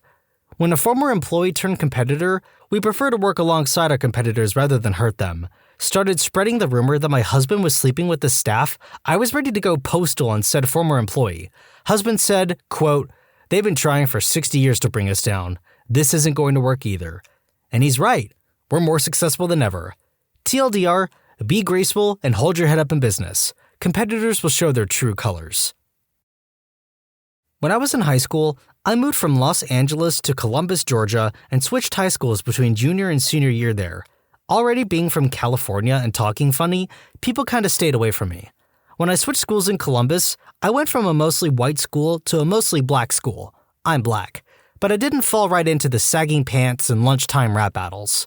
I sat by myself a lot at lunch and liked to read my assignments and do homework at lunch so that I had more free time when I got home. Well, I found out towards the end of the year that because I listened more than I talked and often sat by and people watched, people judged, that everyone thought I was an undercover cop and was there to spy on the kids. And I'm not ashamed to say that I let them believe that until the rest of the school year. That I have killed a man twice. No, not 2 different men, but I heard at 2 different times in my life 2 different versions of how I killed the same man at 2 completely different times for 2 completely different reasons. Stopped by a casual friend's house to see if he was around. Realized after I'd already rung the bell that I had a lit cigarette in my hand. Was 16 at the time. Was about to flick it away when his mom answered, so I quickly flipped it around my fingers, so my hand was sort of covering it, and tried to keep it behind my back. It was a breezy day, but she must have seen the smoke, and because she already didn't like me too much, she made the worst possible assumption, that I was holding a lit joint behind my back. Told her son I came over with the joint, and he then spread the falsehood to all sorts of other people at school. At that point, I hadn't even tried weed yet. I think that was the following summer. Just one in a long series of misunderstandings from my childhood. I was awkward, nerdy, and socially bereft, and people wonder why I never go to the reunions. When I was in college, I used to solve all the lab assignments in advance for a particular course and post the tutorials online in a forum accessible only by students, and not faculty members. The course and the lab assignments were extremely difficult, but I loved it, so I had no problem sharing the work I've done. The forum was anonymous, and you would use a nickname to post. Then one day, a friend of mine calls me and tells me he overheard 2 students talking on the bus. No, believe me, blank is not a student. It's an alias used by course teaching assistant to share lab solutions with us. Otherwise, nobody would solve them. It also catches those who copy-paste it. Fun fact, the course assistant later figured out that I was the one writing the tutorials and did nothing. The same lab assignments were used for the next 6 years. Reddit, what have your pets done that is worryingly smart? I have a 3-month-old pup who got dirt in her eye one day. The eye kept tearing up, and she held it partially shut for a few hours. During that time, I felt really bad for her and handed out a lot of treats. Since then, when I am eating, she begs by, winking that eye with a tiny whimper. Her wink is non-stop. If she's called by someone else in the home, she looks at them with perfect eyes. I get the, quote, broken eye. Once she gets the goods, fully working eyes. She is a mix from a stray. My birds steal batteries out of electronics. Remotes, beard trimmers, fire alarms, you name it. They don't do anything with the batteries. Just take them out and then laugh at me and dance when I find them. Conures are jerkwads, but I love them. We had a dachshund growing up, and he could tell when my mom was going to have a seizure. He would start circling her over and over while barking. Ironically, he ended up with epilepsy himself, but it didn't shorten his lifespan. They helped each other out. He lived 17 and a half years. I miss that dog. Edited to add, my mom had epilepsy since she was 15. Unrelated to dog, which she got in her 30s, our dog wasn't trained. He just did it. Every day when my brother and I pull in the driveway from school, we can see our dog on my brother's bed in the window above the garage, where he knows he isn't allowed to be. When we walk into the house, he is laying behind the living room couch and picks his head up and looks at us like he's been sleeping there all day. I had a yabby in my freshwater tank that is a genius. I one day watched him gather some food pellets into his cave, wait for the fish today, eat the rest, then a few minutes later, place them in front of the cave entrance, then attacked and ate a fish that came to eat the pellets. He stockpiled his meal to later bait an even better meal. That guy is in his own tank now. One of my dogs knows how to open door handles. The other one can't even figure out that he's not supposed to eat rocks. It's a mixed bag with my pets. When I get asked to do some things, I'll groan jokingly and do the thing anyway. Now, when I call my dog while she was sleeping, or if I accidentally nudge her at the foot of the bed, then she groans with attitude like I would.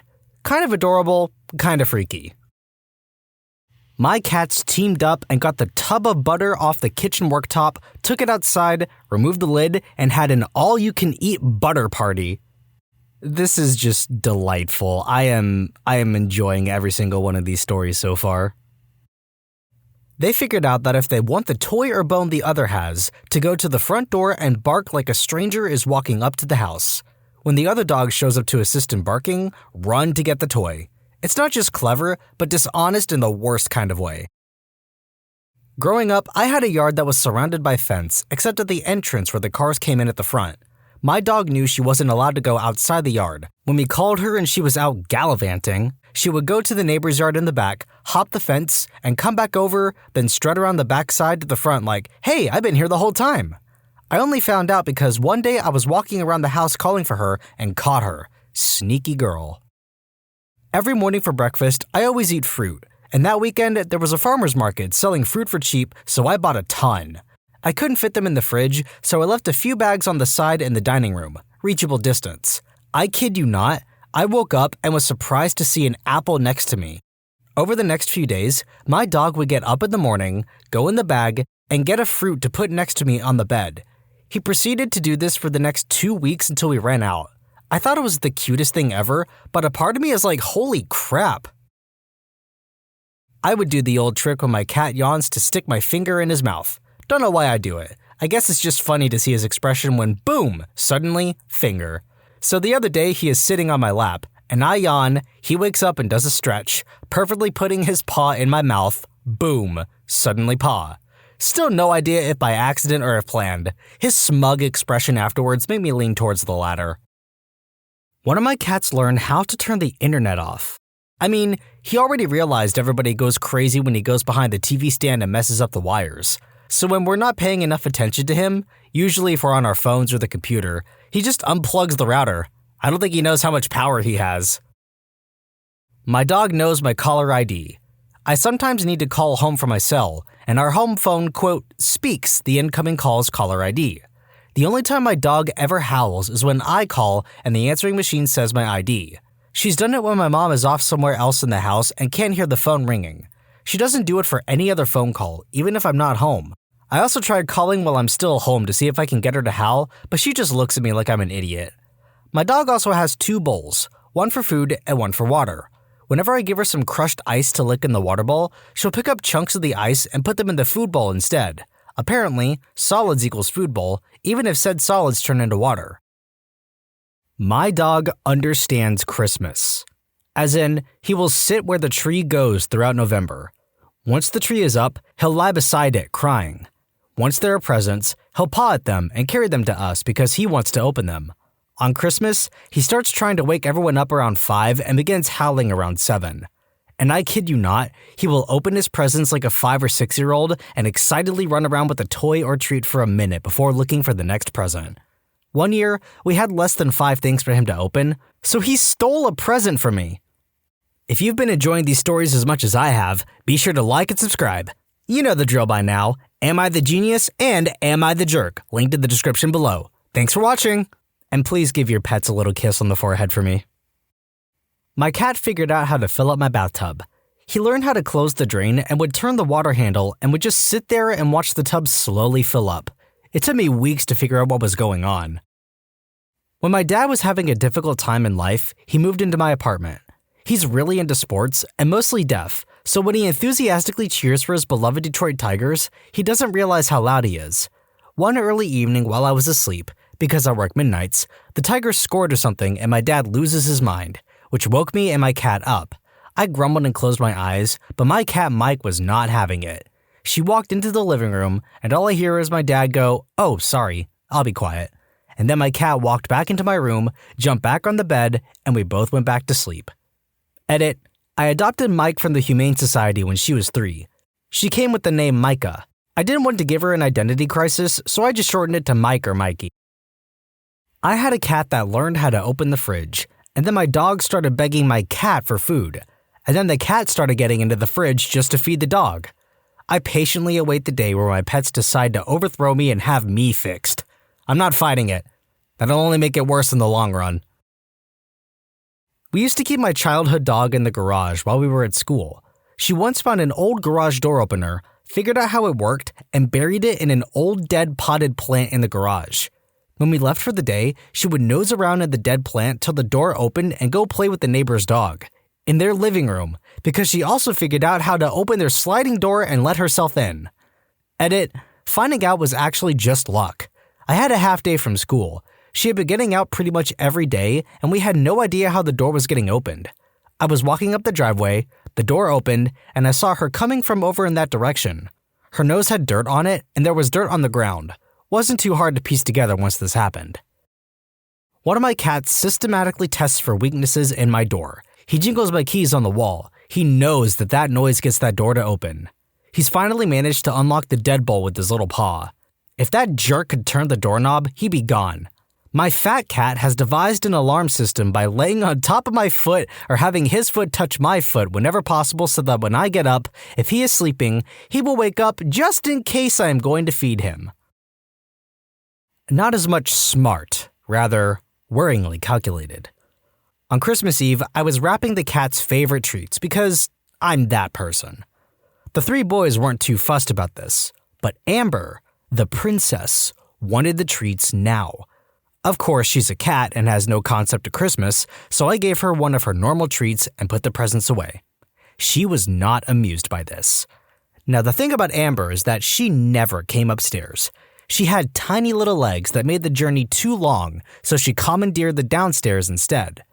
But that night, I was woken up by weird cat chirping. I opened my eyes, and on the shelf eye level across from me was Amber. I was confused as to A, why she was upstairs, and B, how she got on my shelf. As I was thinking this, whilst maintaining eye contact, she stuck out a paw and swiped one action figure off the shelf. I didn't react at first, so she did another, and another. By the third, I realized what she was doing, and I said her name in shock, to which she hopped off the shelf and left my room like it was nothing. And that confirmed my suspicions that Amber held grudges and exacted revenge. My dog likes to sleep in the kitchen. Most nights I am up late on my desktop working, which is near the kitchen. When he gets annoyed at the light, he goes behind the curtain to make a blindfold that covers his eyes.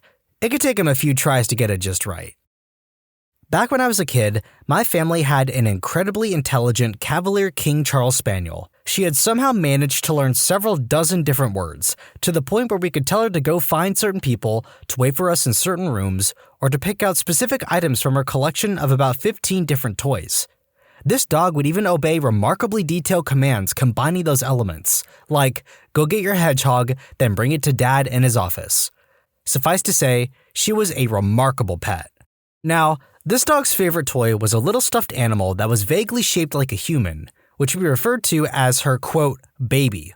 She would wrestle with it, tote it around the house, and keep it right next to her whenever the family would gather to watch a movie or something. After a year or so of such adventures, though, the toy started to get a little bit worn out, so my mother decided to replace it. In an effort to, quote, surprise the dog, she discreetly put the old baby in the garbage, then stood in the middle of the living room with the new one behind her back. Coyote, my mother called.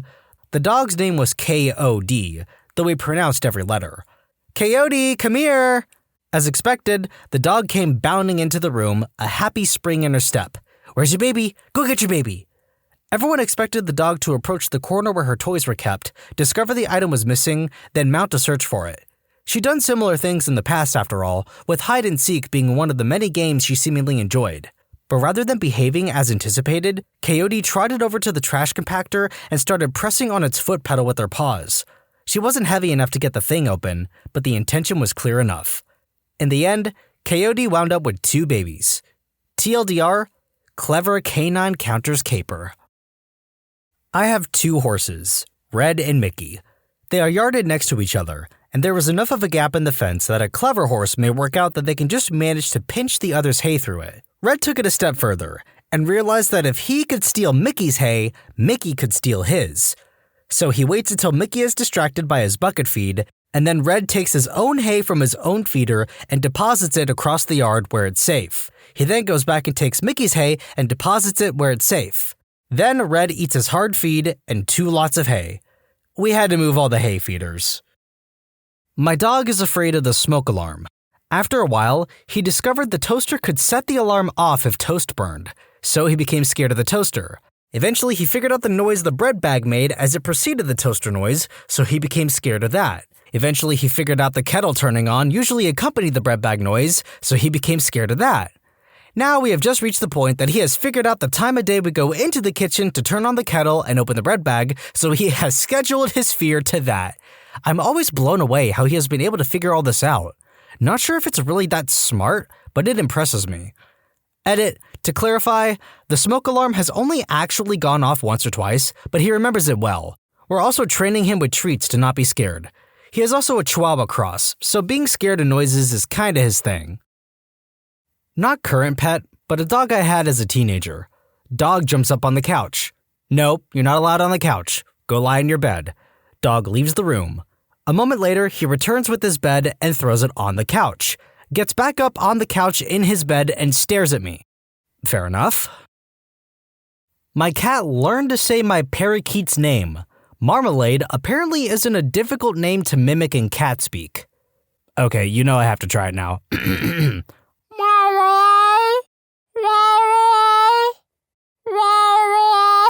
Okay, I'll stop now, I'm sorry.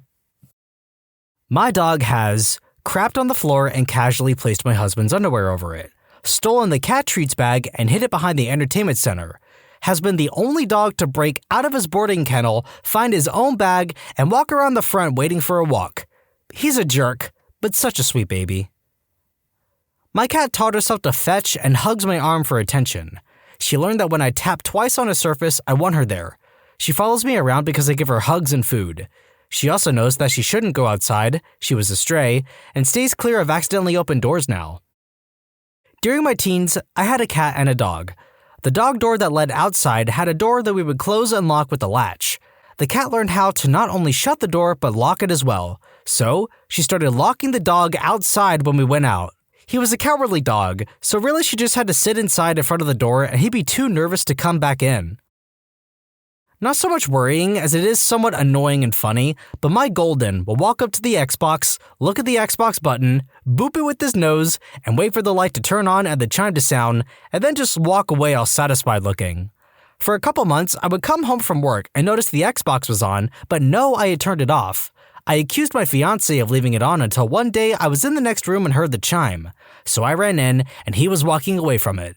Then he started to get flagrant about it and do it right in front of me, and eventually turned it off as I was playing it, and he wanted my attention. Goldens are a trip.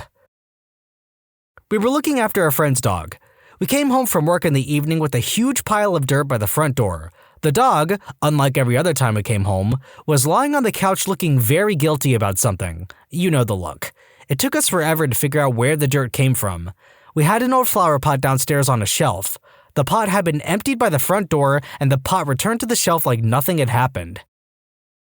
Where to begin with this question? My pup knows that she's not allowed in the kitchen, so she assumes that the cat isn't allowed either. Of course, when he inevitably goes in there, she'll run over and either do a quiet bark or nudge my feet until I'll look at her, and she'll hurry me towards the kitchen to tattletale. Same goes when the cat is scratching on furniture he's not supposed to be or meowing. Can't think of anything else at the moment, but this definitely isn't the only example. My cat was displeased to be shut out of the bedroom when one of us was playing with the Oculus Rift. Goes to show how old this post is. You can't even get one of those now, they're discontinued. So she scaled the laundry rack to the top of the bathroom door, jumped from there to the roof window, ambled across the roof, and dropped down into the bedroom through the other open window, then jumped on my husband's lap. He was rather surprised, as you can imagine. She was 6 months old at the time. My dogs are stupid idiots, so this may not exactly be worryingly smart, but one of my pups has successfully punked me a couple times when it comes to stealing my takeout food. He knows the rules and obeys them generally. He's no anarchist. But he's smart enough to bluff, like, when I'm chowing on my Indian takeout, he'll politely pace around avoiding eye contact, like humbling his butt to the rules he knows he is supposed to follow. Out of the blue, he'll snap into action and snag a dumpling and flee into the yard to feast on or bury that crap. He's learned that if he acts fishy, I'll keep my guard up, but if he acts like a good boy, I might slack some and trust him, so he'll throw down the bait and switch. When I lived with my parents, we had an enclosed garden for the cat. My dad would go out of town overnight. When he was away, he was outside a lot and didn't eat as many snacks between meals. He had a traveling bag that would be in his computer room when he was home. Our cat figured out that she can find out if he's home by checking if the bag is there. Then he was talking about the lack of snacks while the cat heard him. He also mentioned that he was leaving soon. Our cat proceeded to go out, catch a mouse, not kill it, and put it in his bag. I have rats. 6 boys in one cage, 4 girls in another, and a solo boy in his own separate cage. Solo boy has behavioral issues, so he can't be homed with anything but himself. I've tried everything, from getting him snipped to going ridiculously slow with introductions, nothing. He goes for the kill with everything, myself included. My partner was the one who found this out. Loki, the jerkwad in question, is able to open his cage door by putting all his weight on it, free-roaming our apartment to do God knows what, then just screws right back into his cage whenever he's done. You're probably asking how he closes the door, preventing us from noticing him escaping, right? Well, I had a chew toy on the door for him, and this smart jerk literally just pulls on the chew toy. I would have known he was getting out if it had not been for my partner waking up in the middle of the night to use the washroom. Smartest little jerkwad I've ever met. Screw you, Loki. I now know it's you who's been destroying my furniture and the reason why I won't get my damage deposit back. My dog, let's call her A, had a dog friend who was dumb as a brick. Let's call him B. When B's owners were out of town, he'd stay with us. He was a bit spoiled and had lots of bones and toys she never touched unless B wanted to have them. One day, when A was checking out who was cooking in the kitchen and if she could snag some food, B got a hold of one of her bones. B was a large dog, and once he had something, he wasn't giving it up. A was fairly big herself, but she didn't compare to B. So A comes out of the kitchen and realizes that B has her bone that she hasn't touched in months and is having none of it. She knows from past experiences that she can't just snag the bone away from B, so she grabs a tennis ball and sneaks up behind him and drops it on his head. B stares up at the ceiling for about 3 minutes trying to figure out what's happening, and A snags the bone and hides it. B looks down and sees that the bone is gone and then stares at the ceiling for another 5 minutes trying to figure out how it took his bone. Rest in peace, A. You were an amazing dog. I had a cat named Buddha, and I'd had him for about 3 years. I noticed that there was pee in the toilet, so I asked my boyfriend if he'd stop flushing or what. Then one day, we were both in the bathroom, and he said, "What is Buddha doing?" Buddha was on the toilet peeing into it. He must have learned from watching me. I never taught him. He only peed in there. No poop, but it was the funniest thing. I have a picture of it because no one believed me. God, I miss him. Oh, time for a food sin episode. Subway workers of Reddit, what's the grossest sandwich you've seen ordered/had to make? When I worked at Subway, there was a family that came in, the parents and their 2 sons. They would always order meatball footlongs and want all the veggies twice. You can never pack on enough lettuce either. You couldn't cut the dang thing. Good luck trying to smash it down enough to even wrap. That times 4 every time they came in, plus a ton of mayo. We used to do rock, paper, scissors in the back to see who had to deal with them. The guy had some kind of intellectual disability or something. He ordered a foot-long meatball sub with extra marinara and extra every other sauce, which at the time would have been yellow mustard, brown mustard, ranch, chipotle, light mayo, regular mayo, yes, both, and sweet onion. He had a companion with him who kept asking him, "Are you sure you want all that? That doesn't sound like it'll taste very good. Are you sure?" But he was not deterred. The companion came back up to me later to thank me and let me know he ate the entire thing and loved it.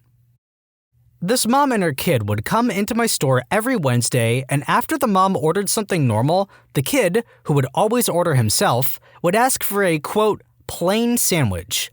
The first time I had to ask, but after that, every Wednesday, when I saw them walking up, I'd start working on that little guy's toasted bread and ketchup sandwich. Super gross sandwich order, but those two customers were always a bright spot in my week. Double salami and pretty much all the oregano in the house. No cheese, no sauce, no shame. Ex-Subway worker. There used to be a sandwich called The Feast, and we would ring a bell when someone ordered it. There was a guy who would order a feast, double meat, double cheese. The bread wouldn't even begin to fold. For reference, The Feast is what appears to be a sandwich with pepperoni, salami, turkey, ham, and maybe roast beef on it, with veggies. The sandwich itself looks like Pac-Man after he's about to devour one of the ghosts. And if you could imagine that gape of a hippo's jaw of bread being stuffed to the brim with meat, try adding double meat and double cheese to that, and you can see why it would be better off being an open-faced sandwich. My old boss took a trip to Hawaii to surf, rented a Jeep, and ordered enough $5 footlongs to last the week. That's all he ate all week, apparently. Stored them in the Jeep. No cooler, no refrigeration. All of those sandwiches were gross after a week in Hawaii temperatures. I don't know if they still do the seafood salad sandwich, but when I was a teenager, I had to prep that in the morning. It's a 5-pound bag of imitation crab and a gallon bag of mayonnaise, mixed with my gloved hands. The smell and texture was awful. Anyways, had an elderly gentleman come in on my Saturday shifts and get the seafood salad footlong, double meat with shredded cheese, toasted. Old guy tipped $1 every time. I used to go to this one Subway, and the artist really loved his job.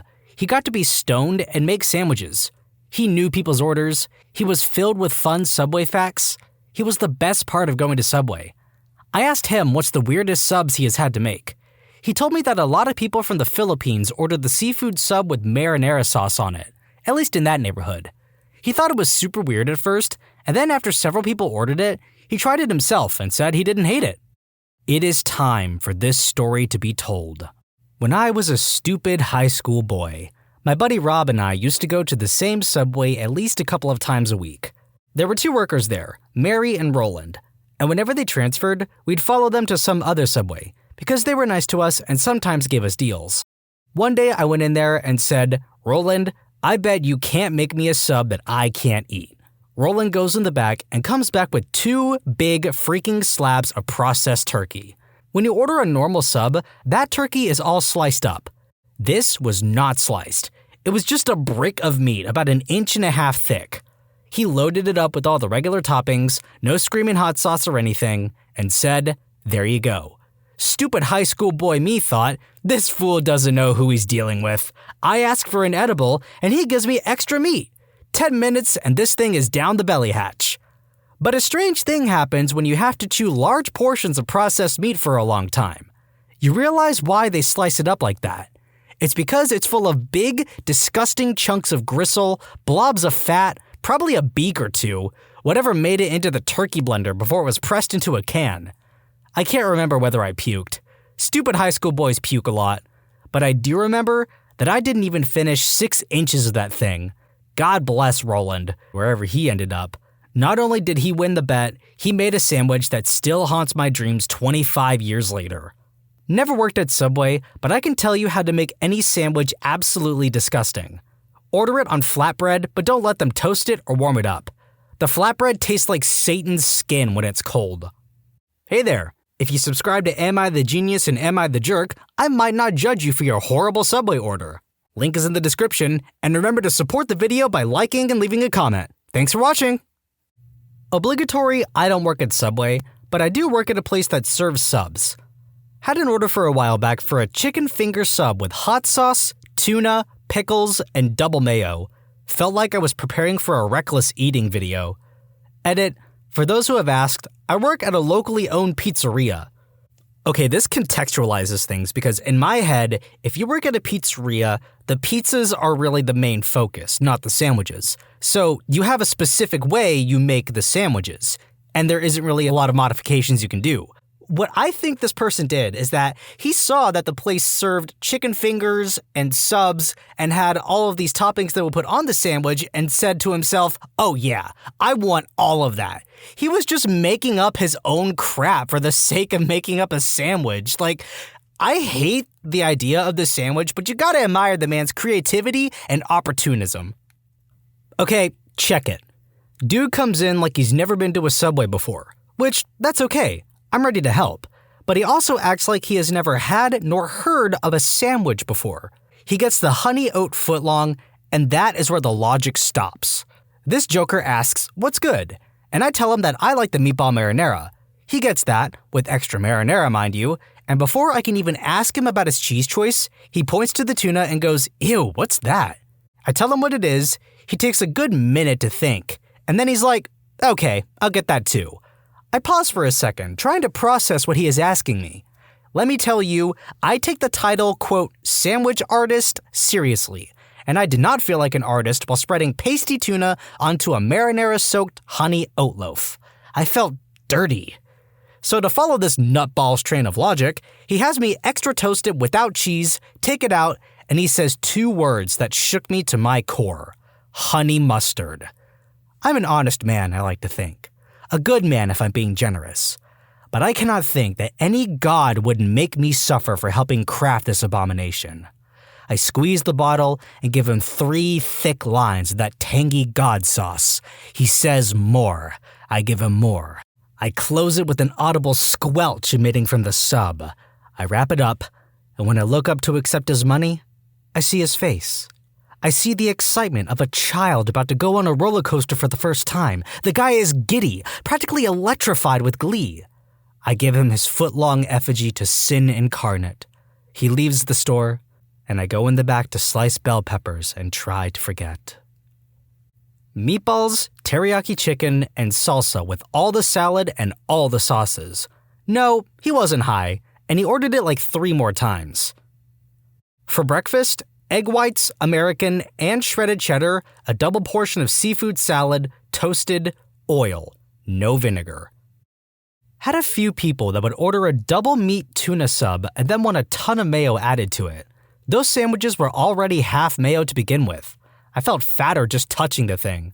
Also, another store under the same owner would regularly get people wanting cookies added to their subs. I'm pretty sure I was told the reasoning was that they thought it would count as a topping so they wouldn't have to pay for the cookies. Yeah, like I'm gonna get my full order and then say, oh, stick a cookie in there too, and then pry it out while it's drenched in marinara sauce. Back when I used to work in a Subway, I've seen a couple gross ones. Here's a few I can remember. This obese guy would walk in a couple times a week, take the cold cut combo. He asks for a ton of lettuce, followed by the largest amount of mayonnaise you can imagine. He always emptied half the cup of mayo. It was probably more than enough mayo for 12 to 15 average customers. He then added a few other vegetables and was good to go. It always made me sick making him such a sandwich as I knew I was killing him. Then, I've seen 2 normal-looking persons take every single sauce on the menu. Not like a very thin line or anything. Extra dosage of every sauce while looking at me to make sure I put enough of each. At Subway, you can ask to grill vegetables with your bread, cheese, or meat. I always grilled onions and peppers with mine for the flavor. Multiple people were doing this. Then this guy walks in and asks me to grill his sub at the complete end after asking for lettuce, pickles, and sauce on it. Edit, this got some attention. For those who are still passing through this, do not touch soup in a Subway or any other similar place. It's a pile of frozen junk, even if it tastes good. Edit 2. Just remembered one more. This guy ordered a wrap with 8 portions of bacon and 2 portions of steak. Cheese over the entire thing, no vegetables, and toasted. Yup, a toasted wrap. When I worked at Panera, a customer once ordered a tuna salad sandwich on a chocolate chip bagel. Not an artist, but was in line behind a guy. He got a chicken bacon ranch, double meat and cheese. Nothing weird yet. No toppings. Whatever, a lot of meat and cheese. All the sauces. What the heck? The Subway gal put a little line of each one on. Not good enough. He wanted it drenched in every sauce. He got a faint glob for each sauce, plus had them add marinara. When they tried to close the sandwich and cut it, it was oozing. He grabs it and sits down, basically slurping the thing. I was planning on eating there, but just couldn't. Got it to go and got the heck out of there. One of the grossest things I have ever seen. Okay, I was really curious about exactly what sauces are being put on the sandwiches, so I decided to look up the list of Subway sauces. People are putting oil, red wine vinegar, mayonnaise, mustard, honey mustard, buffalo sauce, sweet onion teriyaki, peppercorn ranch, Baja Chipotle, MVP Parmesan vinaigrette, and roasted garlic aioli on their sandwich at once. Some of these combinations I can get behind. I honestly put mayo and Baja Chipotle on mine because it makes this sort of spicy mayo mixture. It's really good. But if you get MVP Parmesan vinaigrette and red wine vinegar and buffalo sauce all at once, that's just gonna clash. We all know variety is the spice of life, but some people need to chill. Footlong Subway Club. I think double meat. Wanted extra cheese ×4 so they could have every single type of cheese on it. Every single vegetable, every sauce, and I mean every sauce. Even mayo plus light mayo together. Olive oil, vinegar, salt and pepper, oregano, Parmesan cheese. Not only was it disgusting, but it was a pain to actually wrap the thing up. Anytime someone ordered a tuna sub, it's basically vomit mixed with wall plaster. I had a guy order a meatball sub with extra meat, which in his case meant twice the meatballs. The juice alone from all those balls of meat made the bread like wet newspaper pretty much instantly. Way back in the day, I have no idea if this still exists, there was a rib sub, which was basically the roast chicken patty but in rib form, which was guaranteed to move through your bowels in no time. I worked during the Atkins craze, so anything to do with that still makes me shudder. Dude comes into my work every so often for a flatbread footlong, 1 egg white and 1 egg yellow. Add double meat tuna, toasted, and nothing else.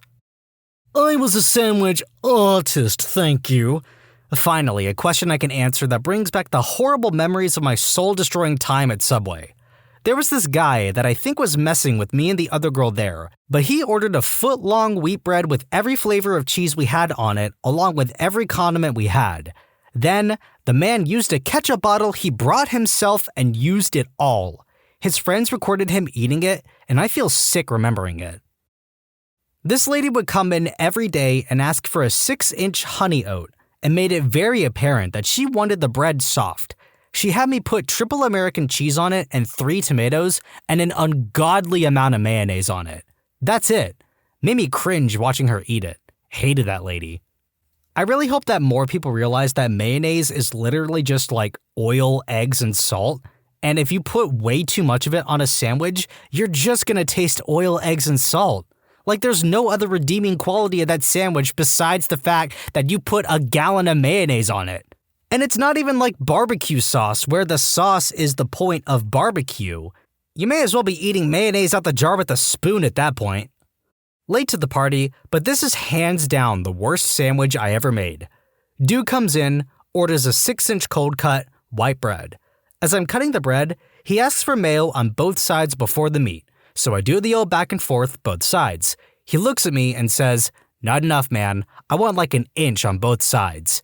I used about a half bottle of mayo on that sandwich, put the meat on, and closed it up. He told me at the end that he lets it sit in the fridge for 3 days before he eats it. Nope. No way. If I let fast food sit in my fridge for more than a day, it gets inedible. Mans is out here marinating his meat in mayonnaise. Like, what are you people doing? Stop putting 1 billion pounds of mayonnaise on your sandwiches. I am begging you. Not Subway, but in high school, I worked at Hoagie Yogi, which does sandwiches and teriyaki bowls. I had a teenage girl come in and ask if I could make a foot-long pickle sandwich. So I took a small handful of pickles and spread them out over the bread. "Can I have more?" she asked. I took another, slightly larger handful of pickles and spread them over the bread. "Can I have more?" she asked again. I dug into the bin with both hands and spread 2 heaping piles of pickles across the bread, which was now soaking in vinegar. "Is that enough?" I asked. I thought I was calling her bluff. "Yeah, that's good." I folded the sandwich down as best I could. The pickles were stacked too high. I rang her up for a veggie sandwich, watched her take it to a table, and sit down to eat the whole thing. The bread was dark and soggy. Any pickles that fell out, she was quick to scoop up. It was gross, but fascinating at the same time. Okay, YouTube comments, hear me out on this one. Do you know somebody who is obsessed with pickles? And bonus points if it's specifically white girls who are obsessed with pickles. And I don't mean to exclude anybody else from that conversation. I just mean that white girls specifically are the demographic that's almost targeted to be obsessed with pickles. Am I the only one who's noticed this phenomenon, or am I just going crazy? Not a Subway worker, but ordered enough weird sandwiches to be rightfully judged. My brother and I used to have this ongoing competition where we would order the grossest sandwiches and see who could actually eat the most of it. Whoever ate the least had to pay for both sandwiches the next time we came to Subway. The grossest sandwich I ever ordered was a footlong with that weird artificial fish and mayo stuff, spinach, olives, tomatoes, bacon, avocado, honey mustard, and barbecue sauce. To be honest, it was actually pretty good despite the texture, so I won that competition. I worked in Northwest Iowa, very agricultural. Lots of cold-cut trio on white bread with a crap ton of mayo, and that's it. I hated making it. I did not graduate from the Art Academy of Subway sandwiches to unwrap turkey plastic and splooge mayo up and down the block. I once had to make someone a black olive sandwich, like 3 handfuls of only black olive on Italian bread with extra olive juice. We had a guy who ordered the seafood, gross in his own right, and then would ask for black pepper. He would then say, "Put pepper on until I say stop." He would let you shake on pepper for a good 15 to 30 seconds. The sub was just a pile of mayo and soot. Surprised I never sneezed. Maybe that's what he wanted.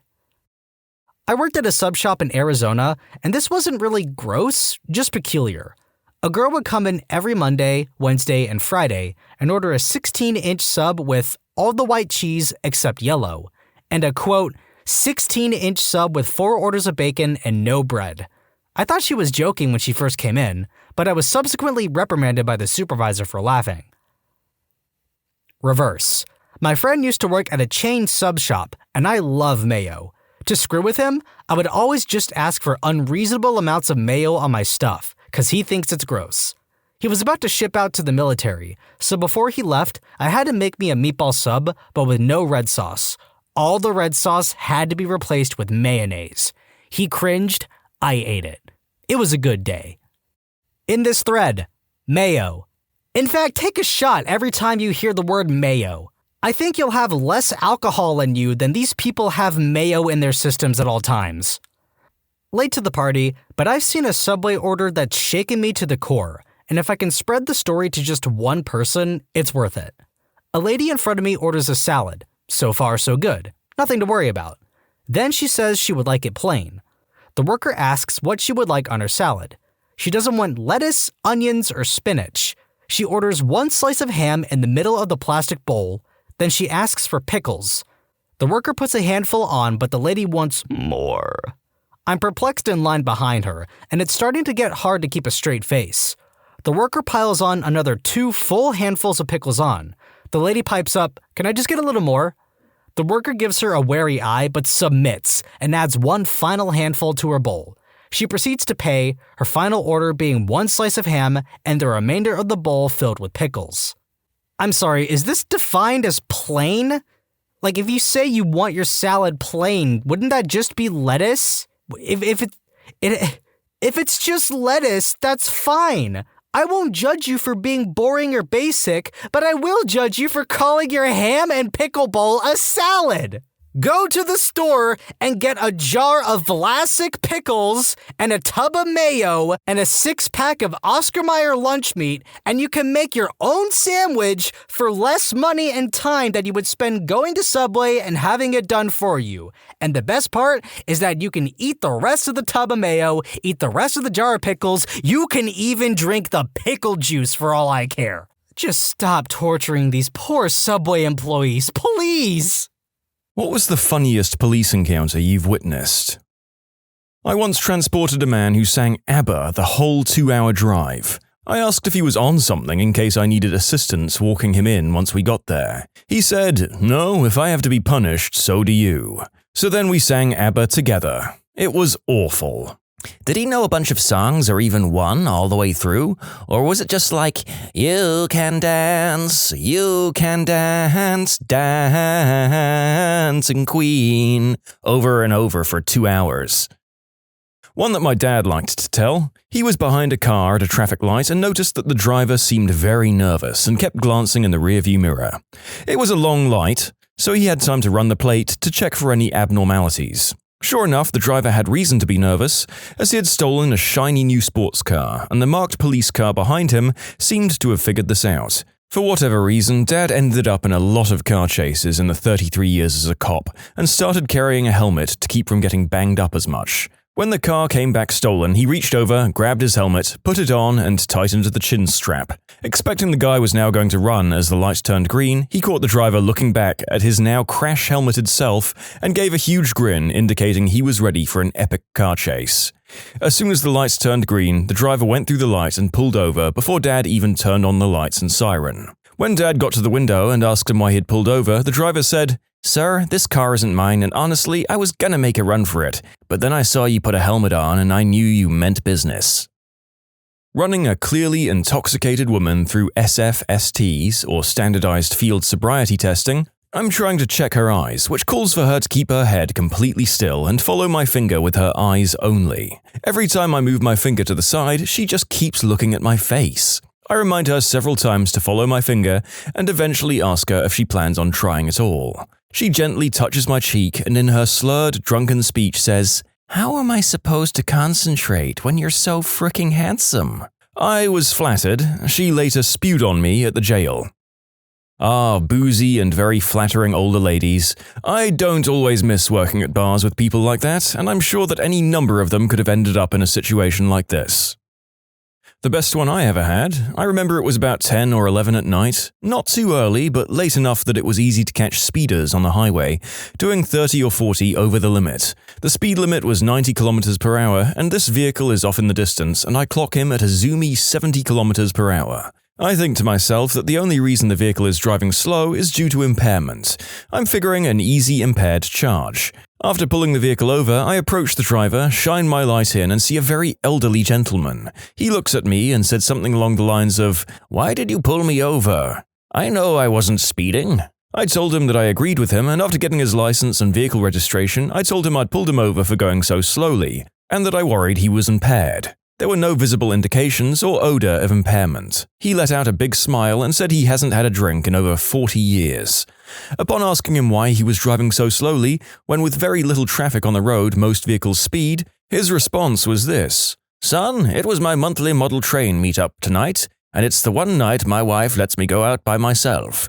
When you've been married over 50 years, you appreciate the silence and private times.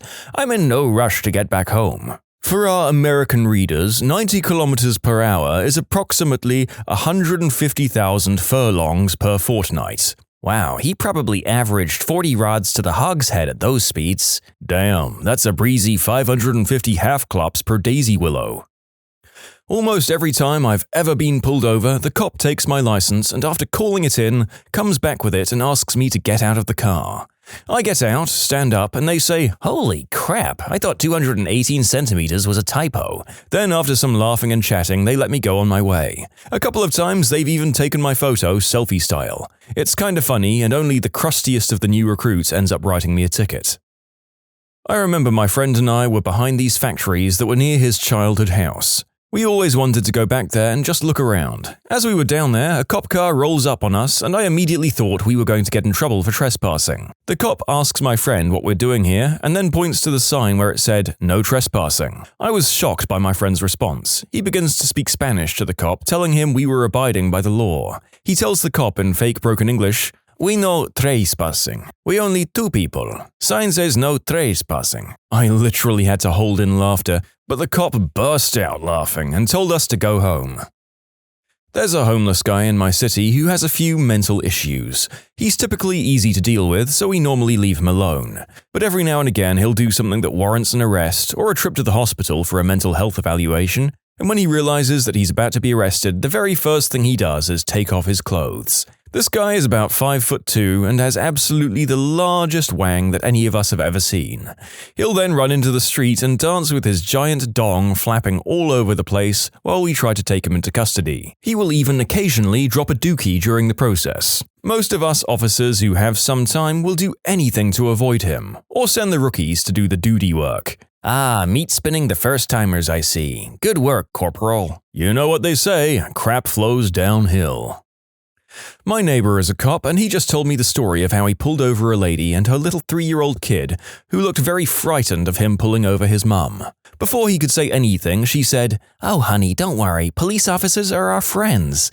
This nice man is supposed to make sure we all follow the rules." Got the lady for 13 over in a pretty empty street, ran her information and was going to give her a ticket, since it was 13 over in a 35. The kid said, "All right," when he started walking to his car. "Wait, I'm having a birthday tomorrow. You don't have to bring anything. I just want all my friends there." Too cute to ticket, and the mum said he could come by. Little man's getting a cool Lego set too. This sounds like the premise of a really adorable family movie. Cop comes to party and falls in love with single mom. Adorable child is what brought them together. I also want to make clear that policing is not an effective way to prevent or reduce crime. Abolition is possible. I wouldn't watch this movie unless it engaged with the cop leaving his job. Not me, but my brother. He was driving our family's 1980s minivan home and was flying down a hill. The cop nabbed him at the bottom and asked him if he knew how fast he was going. The only response he had was, "Well, honestly, officer, the speedometer tops out at 85, so I really have no idea." The officer cracked up, but still gave him a ticket.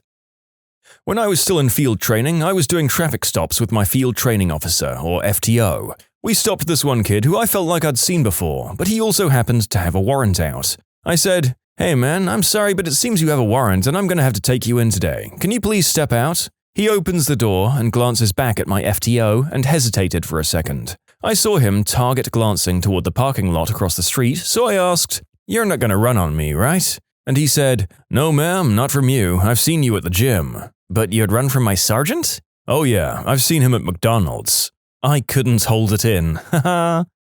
Can't fault the kid's logic, although I have to say that half the people I've seen at the gym can't run for crap either. Gains and cardio together, people. At a previous employer, our main data center was about 10 minutes up the road from the office. Trips between the two were commonplace, we all ran back and forth frequently. This day we were having a connectivity issue to an entire rack of gear, and I was flying over to the data center to troubleshoot.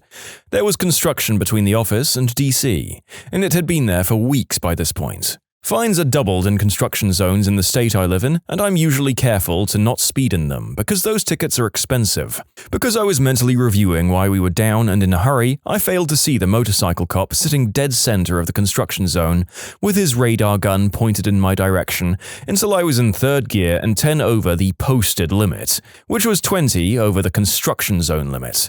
He nailed me and we both knew it. Since I knew he was coming, I just pulled over into the next parking lot and he came in behind me. Damn. 30 over in a construction zone. This is gonna suck. I grabbed my paperwork out of the glove box and waited for him to do his preliminary check before he came over to talk to me. As he walked up, I greeted him by saying, "Hello, officer. I'm a dumbass, aren't I?" He stared at me for a quick second like he was trying to maintain his composure and just couldn't do it. Started chuckling, and then after a couple of seconds he burst into these deep belly laughs.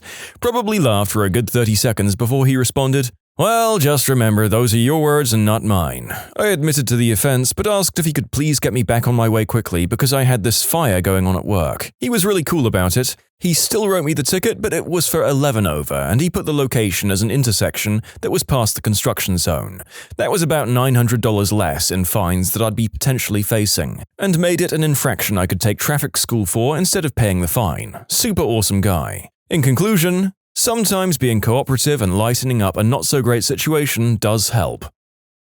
I blew by a cop once, probably doing like 30 miles per hour over the speed limit on a back road. As soon as I blew by him, I knew I was fricked, but it was also hilly road, so I didn't actually see him pull out. But again, I knew that I was done, so I just pulled over and waited. Like 5 minutes later, the cop doles up behind me with his siren and lights on. When he comes up to the window, I just immediately said, "I'm sorry, officer, I was super over the limit there, and that's my fault." And he was just like, Why did you pull over? You probably could have lost me pretty easily. Well, I knew I was speeding and I knew you were going to pull me over, so I figured I'd just make it easier for both of us. Then he told me how I was the only person who'd ever pulled themselves over for him and to slow down the next time on that road. Thanks, nice cop. Pro tip: wait until the officer is at your vehicle and asks for a license and registration before you go diving into your glove box. It might look like you're jumping to grab a weapon, and police officers don't like that. The only time I wasn't asked to get out of my car for a traffic stop was when I did this. I don't know what to think now.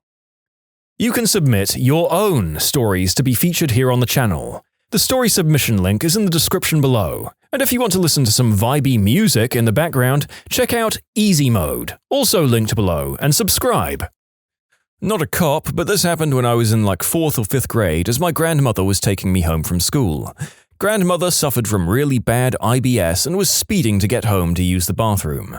The cop pulls us over and makes it to the window, and my grandma says, "Look, young man, I have bowel problems and I'm rushing home to go to the bathroom," and just pulls out and leaves. The cop runs back to his car and speeds to catch up with us, follows us through the next small town to her house. She gets straight out of the car and goes into the house, while the cop keeps saying, "Ma'am, come back here, ma'am, you can't go inside," etc. She totally ignores him. At this point, my grandpa pulls up because someone had called him at his work to tell him a cop was following my grandma through the 2 small towns and that they thought something could be wrong. Grandpa asks what's going on, and the cop starts telling him to go get his wife because she's in a lot of trouble. Grandpa just says, "What did you want her to do, crap in her purse on the side of the road? You need to leave before you embarrass my wife." The cop is flabbergasted and just gets in his car and leaves. Grandpa and I walk in the house, and my grandpa is getting out of the bathroom and says, "I need to go talk to that young man and get my ticket." Grandpa tells her, "He was just following you home to make sure you got there safe. Are you feeling okay?" He gives her a kiss and goes back to work. Grandpa was classy, they both were. Miss you, Mormor and Pawpaw. My uncle got pulled over once for speeding on the I-95. He said, "Oh damn, I got the highway sign confused with the speed limit sign again." The cop laughed and let him go with a warning.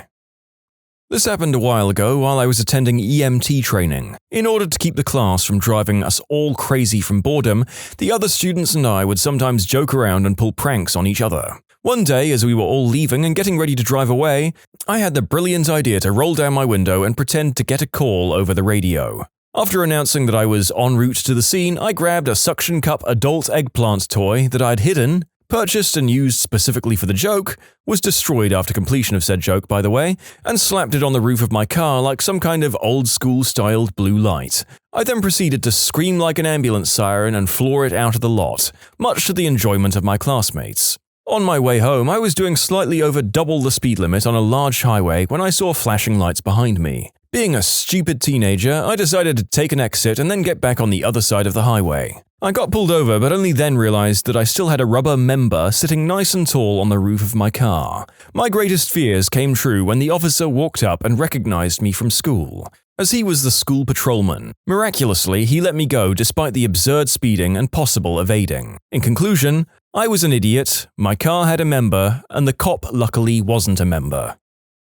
I wonder if one could potentially get done for indecent exposure while sporting such a hood ornament. Probably not, I suppose, but there are other charges that I might not even know about. Also, did anyone think that he was a bit defensive about having destroyed and never used that particular adult toy? Just me?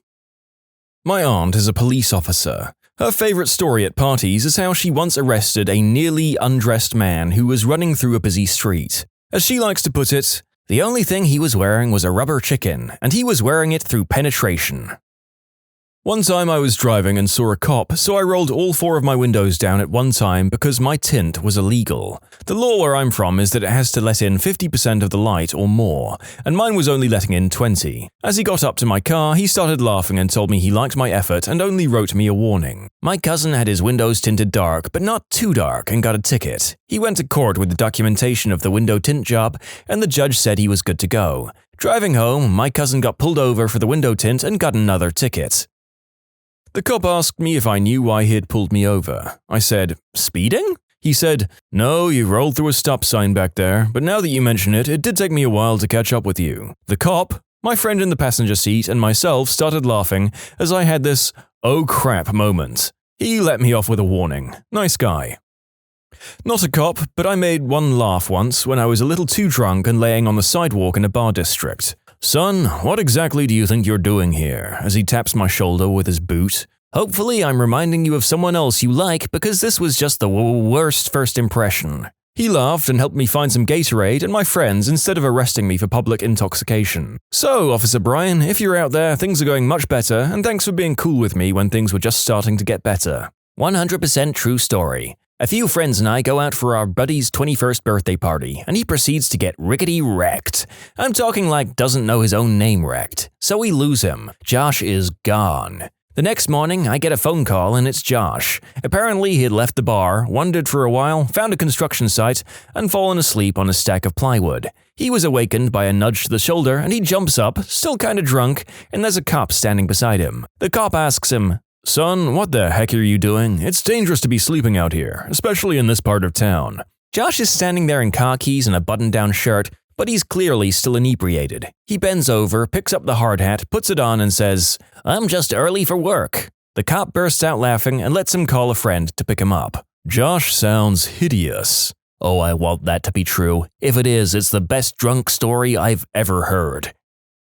I'm not a cop, probably closer to a criminal, but one night about 6 years ago I had a local cop near peeing himself. I was walking home from the pub one night when I decided I'd rather get some snacks and call a taxi. I walk up to a gas and convenience store and open the door. I noticed no one was at the cash register, so figured they were in the bathroom. I grab a sandwich, some chips, and a giant piece of beef jerky and go to the checkout. I call out hello a couple of times and then jumped out of my skin when the alarm starts to go off. I panic and start to run out of the door, and then I stop and grab my food. Then I say to myself, "Wait, I haven't actually done anything." So I pull out my cell phone and call 911. Hello? 911? I think I accidentally broke into the Ultramar. About 10 minutes later, the police show up and cuff me and begin searching the entire area. One cop stayed with me and I told him I didn't actually do anything, but he just says, well, he'll be the judge of that. When the manager arrives to review the security cameras, well, she shows up and is a total B-word. I don't think she likes being woken up at 3 a.m. Well, the cop comes out of the office, laughing so hard he's crying, uncuffs me and apologizes, then gives me a ride home and a trip to the drive-thru. I was flagged down by a random motorist. I contacted the driver and he advised me there was a gentleman running out into the street and throwing rocks at cars near the water tower. I advised radio and requested county to respond since it would be on a county road. I approached the area and didn't see any pedestrians in the road or anyone throwing rocks. However, I did see a lady parked on the shoulder, making what appeared to be a frantic phone call. I pull up next to her and asked if she'd seen the rock thrower. She advised she did and pointed at another roadway. By the time county shows up, we both proceed in the direction the second motorist advised. The deputy and I make a right turn and sure enough, there he is, undressed, with his boxers down around his ankles, standing square in the middle of the road. The deputy and I exit our cars and start walking toward the guy. As I'm walking, I notice a pair of blue jeans entangled in a barbed wire fence to my left.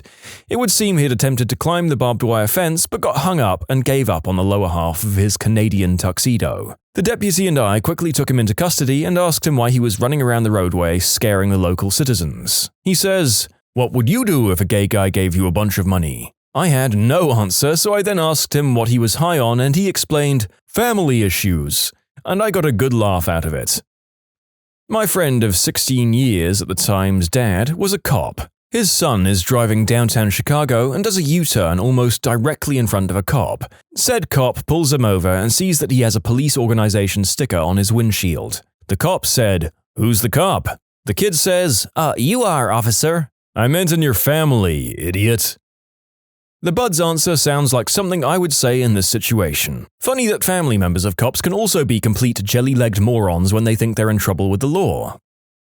I got pulled over once. The cop came up to the car and saw I had a bag stuffed under my front seat. He said in a really heavy Jersey accent, "What's in the bag?" In my fakest Jersey accent, I said, "Socks, officer, you want to see 'em?" He started laughing so hard he just told me to get out of there. Friend is riding with her sister to a friend's bridal shower. The 5-year-old niece, a total sassy pants, is in the car seat behind her mum. Driver. Police pulls mum over for speeding and asks, "Where are you headed in such a hurry?" The 5-year-old rolls down the window, looks at the cop with her mum's sunglasses on and states, rather loudly, "We were going to my auntie's party." She's getting married and I'm going to be the flower girl," and then rolls that window up like the starlet she is. The cop got the giggles and couldn't ticket her mum because, well, she was obviously just chauffeuring a star. When I was a cop, my partner was giving a man a field sobriety test after the man had wrecked his car. After denying being drunk several times, he said, "Okay, look, I'm going to be completely honest with you. I've had nothing to drink, but I am high as a B-word." We all laughed and he went to jail.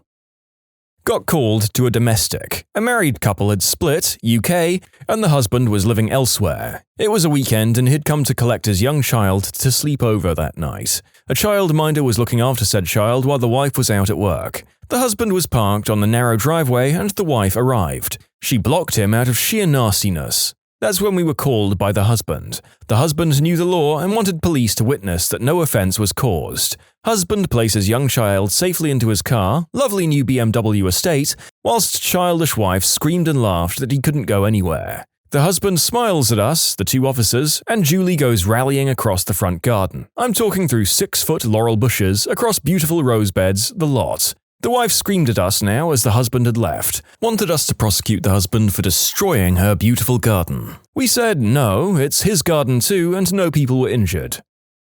How are white people stereotyped in predominantly non-white cultures? My wife from Cameroon was very surprised when she first saw white people that were poor. She didn't think it was possible. However, once I went to visit a market and I heard a guy shout, "White people are rich, but not this one. This white guy is poor." That was probably a clever way to get my attention to sell me something. Maybe as a consequence of being thought of as rich, white people are very important or prestigious. Once we met a cousin of my wife who was bragging that her husband had several cars. My wife replied, "Yeah, well, my husband is white." In Cameroon, most people believe in sorcery. One guy who was apparently knowledgeable about these kinds of things told me sorcery doesn't work on white people. +10 magic defense. Frick yes, hidden racial bonuses for the win. In the mountains of Peru, it's an urban legend of sorts that white people will steal children. So much so that when I'm around a misbehaving child, the mother almost always threatens the child by saying that the gringo, me, will take you away. That's kind of funny. As a white, I hold the stereotype that many South Americans would kidnap me and either sell me for ransom or as part of a substance cartel plot. Back in high school, we had 60% foreigners, Korean or Taiwanese mostly. The funniest thing I've ever been called was a round-eyed burger muncher. The kid was serious too. When I lived in the Middle East, I was told by an Arab friend that she always thought that white people, mainly the women, were very loose with their bedroom morals, and stuck up. It explained a lot of the not-so-nice things some of my classmates said about or to me before they got to know me. "You're not loose and stuck up like the rest of us? I'm so confused." "My grandfather was killed by being a stuck-up loose woman, you insensitive clod." "Oh, that's probably how I'm gonna go too." We'll just mud wrestle our confusion away, as is the white custom. A lot of my Middle Eastern white friends think that white people only ever eat turkey and mashed potatoes or meatloaf. Well, to be fair, there are definitely certain gym-goers who would exclusively eat turkey if they could. There are also some Caucasian replies to this statement. "That's ridiculous. We only eat bacon cheeseburgers and fries, of course." "I nominate the milkshake as the official white person drink." I lived in a predominantly Hispanic area, and one thing that was always associated with white people was money. You were a rich white kid no matter how much money your parents had. No matter where you lived or how poor you were a rich white kid. "Hey man, look at Richie rich white boy over there, strutting around the Walmart car park, begging for change like he owns the frickin' place. Rich jackass." Among Dominicans, white people are considered rich and generally friendly. We also think that no crime occurs around white people. It's considered highly respectable for a Dominican woman to have a white man, even if he is a low-life substance dealer. I can honestly say that most Dominican mothers would rather have their daughter date a white substance addict, garbage man, than a rich black doctor. White people are considered so above everyone else in our society. The funny thing is that to outsiders, Dominicans are black. Dominican women in the US want to be as far away from black culture as possible. They think they're white, basically. It's quite funny. When I went to the Dominican in October, they treated us like frickin' royalty. It was ridiculous. Our busboy told me he hated black people, which confused me. I assumed he was talking about Haitians. And all of the women wanted kisses from my blonde-haired, blue-eyed kid. They'd all call him over with Nino Blanco and ask for kisses on the cheek. My wife said, "Well, at least we know he'll never have a problem with the ladies in the Dominican." In Zimbabwe, white people are thought to have no knees. This is due to them wearing long trousers and dresses all the times, apparently. It's also, apparently, extremely funny to them. This is extremely funny. A real knee slapper, or a long leg slapper as my white brothers would call it. My brother's in jail for being a knee slapper. It's classed as racially aggravated assault.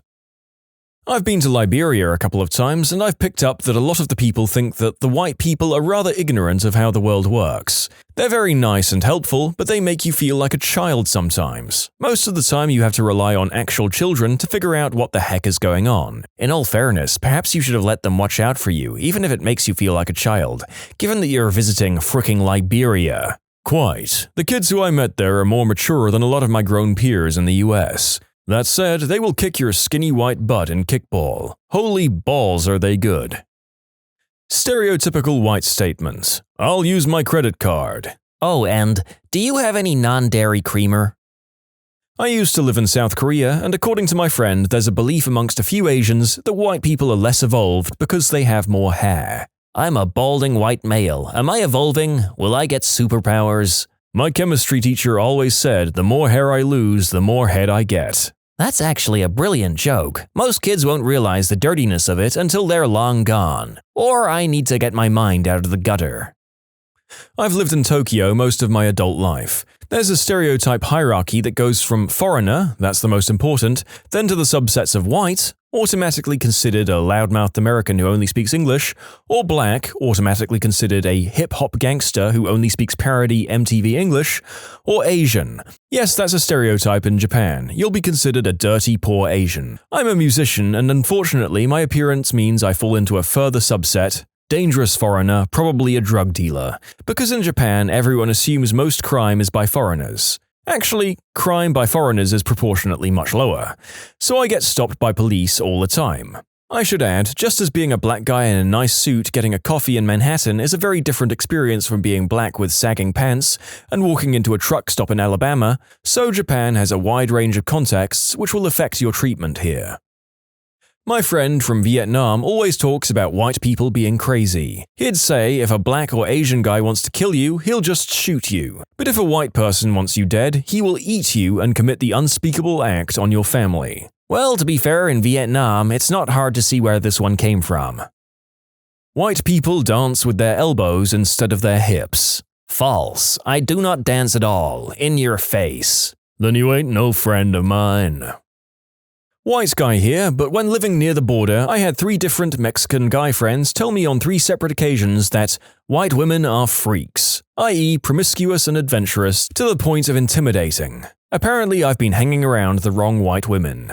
Nah, you just haven't been hanging around enough Latina women. White women are freaks in comparison, going by general cultural tendencies. Oh, I know, the Mexican girls had flirting perfected beyond all comprehension, but from what I could tell, that's as far as it goes. See Pierce Brosnan's quote as Julian in The Matador. After flirting with some Mexican schoolgirls, he says, "I hate these Catholic countries. It's all blushy and no..." redacted by the narrator of this video. Where I grew up, the word for white man was mzungu. Came from the word kuzunguka. It means to walk around in circles. In my opinion, this is a good basis for what they thought of white people. They sell shirts with Mzungu written on them in Kenya, presumably to tourists. My white father bought one because he thought it was humorous to have a shirt with "white guy" written on it. Did you grow up in Zambia? I was there this past summer, and wherever I went, people would point and yell Mzungu. Note to self, if ever in Africa and people yell Mzungu, start walking around in circles and observe reaction.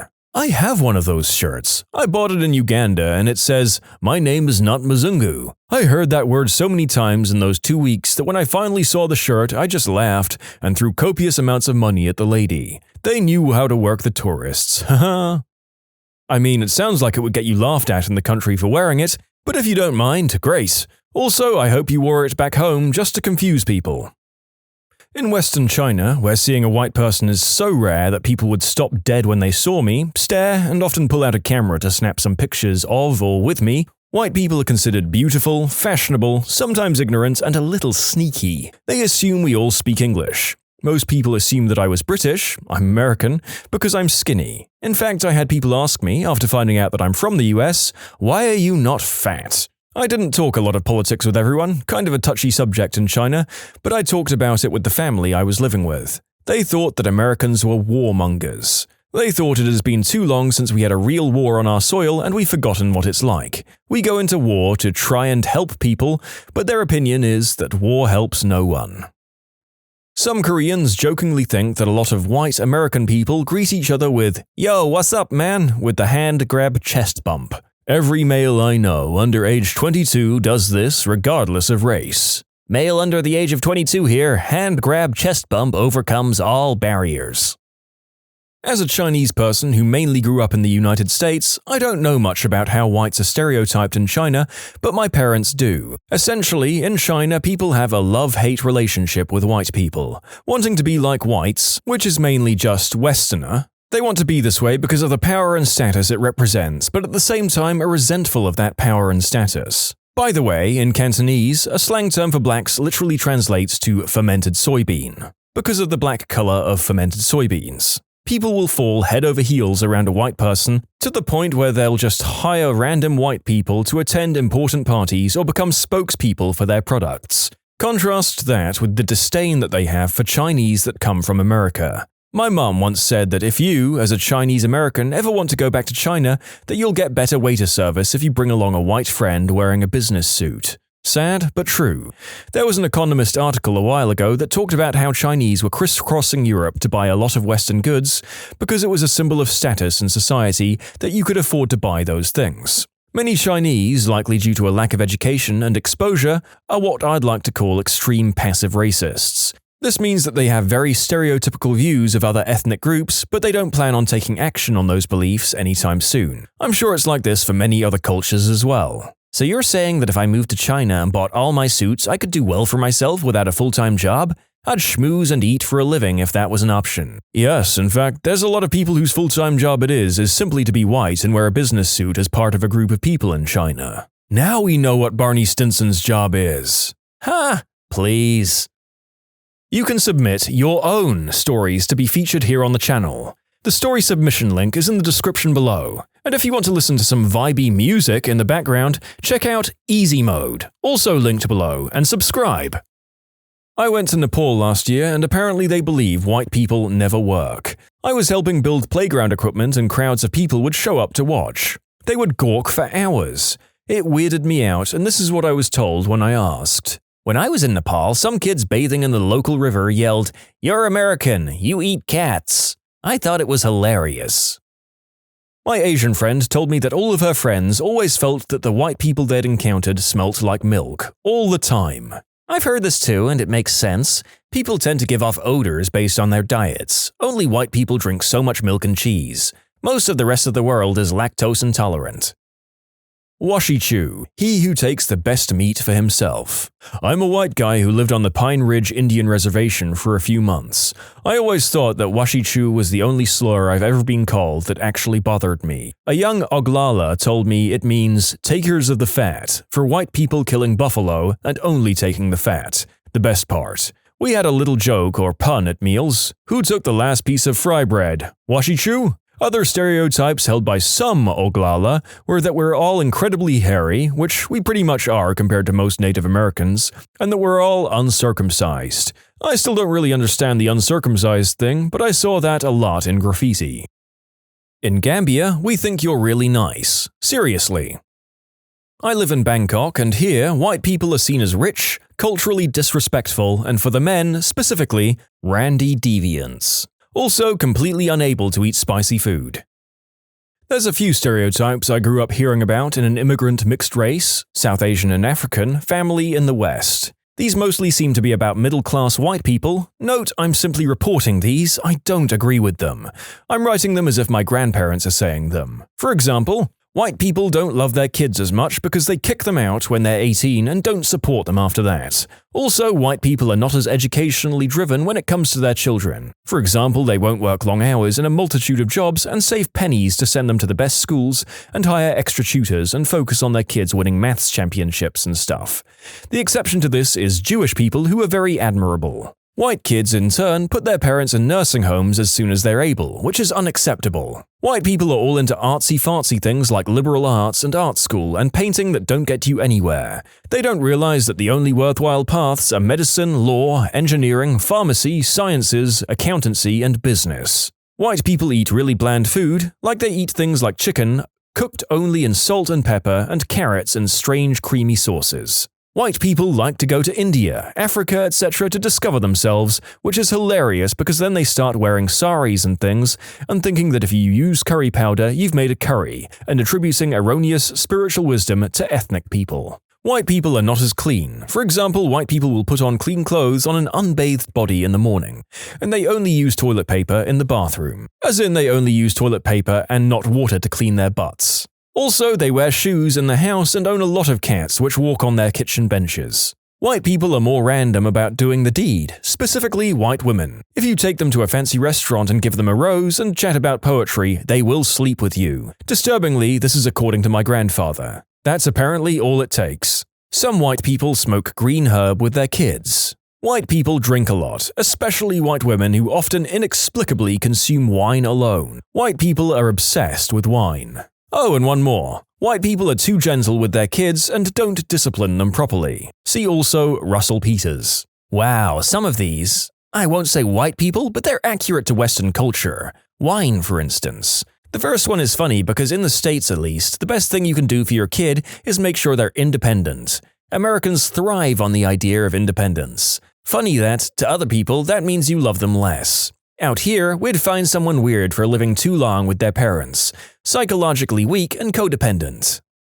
Well, that last one was a real bundle of opinions. Gotta say, this whole thread has been really educational. And no, I won't be doing the accents for some of these cultures, for hopefully very obvious reasons. The stereotype of whites amongst South Asians is that white people can't manage their finances properly, and that they are, in a selfish sense, self-concerned rather than being considerate about others.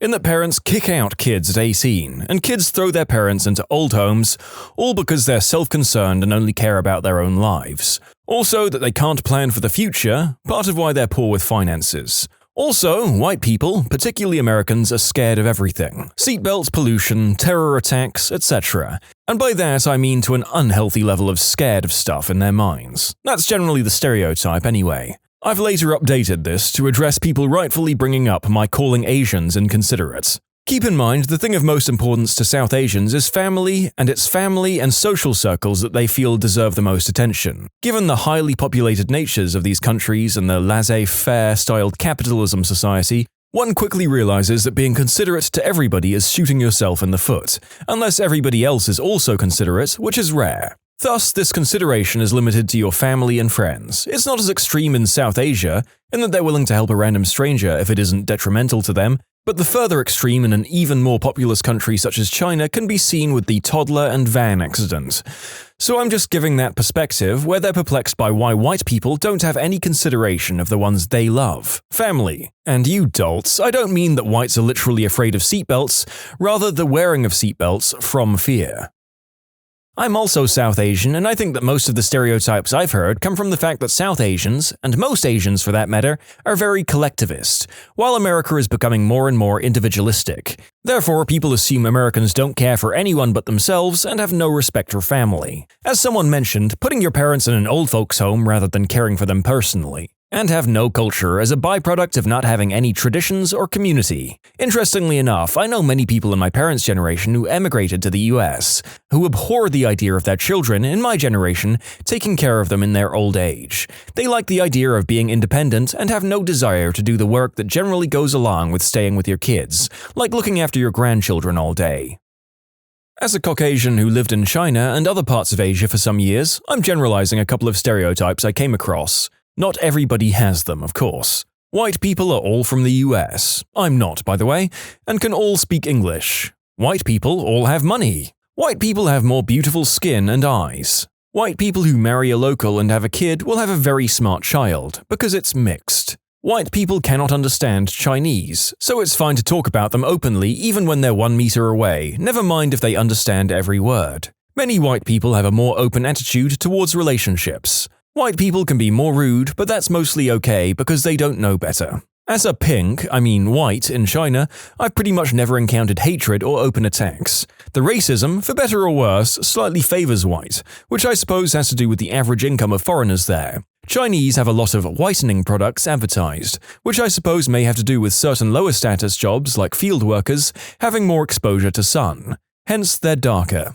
However, my views are filtered from the racism I as a white encountered. In other words, there may be a lot of stereotypes I've never heard of because nobody told me, or because of the language barrier. I speak a bit, but wouldn't understand everything.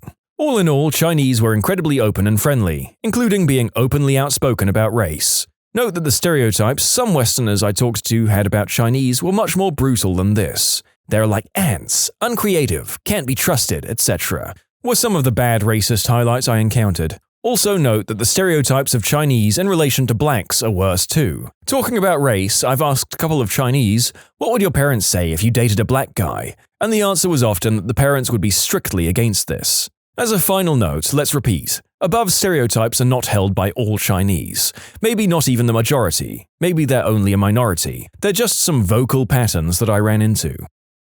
In my family, I was always told by my parents that white people were lazy, never put value on education, and had no culture of their own. It's obviously not my own opinion. Chinese here. My parents think that white people are all divorced. I'm surprised this hasn't already come up. When I lived in the Bay Area in San Francisco for about half a year, any of my friends that were Chinese or Korean thought that all white people never took their shoes off. I was constantly reminded to take my shoes off when entering their houses because they thought we all just walk around the house dragging dirt everywhere. Chinese in China view white people with fascination and curiosity, like they're aliens from the planet Caucasoid. They generally don't have strong negative opinions of white people. However, Chinese expatriates living in the Western world think most white people are extremely selfish and completely tactless. Many are also seen as outwardly polite but inwardly racist to some degree. Some, not all white people, are seen as excessively aggressive and have very incurable alpha male syndrome. They seem to be poor problem solvers, only able to plan 1 or 2 steps ahead. They don't like to think unless they have to. They can be very attractive but age very quickly and seem to gain weight easily, especially the women. They're thin-skinned. And in negotiations, dealing with them bluntly and directly is the preferred approach over diplomatic and passive-aggressive methods. Also, never let white people borrow anything for very long, because after a while, they'll consider it theirs and won't return it. I lived in South America for 9 years, and the predominant stereotype is that white people are rich, entitled, and immoral. White women are seen as easy. The former comes from nearly a century of abuse from the US government and corporations, particularly the latter. US tourists most certainly do not help alleviate this. The latter comes from adult flicks. As a white guy, I ran into a lot of prejudice until people realized I was far more South American than American culturally and spoke perfect Spanish. These feelings mostly manifested in me getting charged roughly 10 times the cost a local would whenever I went anywhere or bought something. Until I began to haggle in Spanish and they realized they'd made a mistake in judging me. I wanted to offer my own experiences and noticed most of the comments up top refer to Asian stereotypes.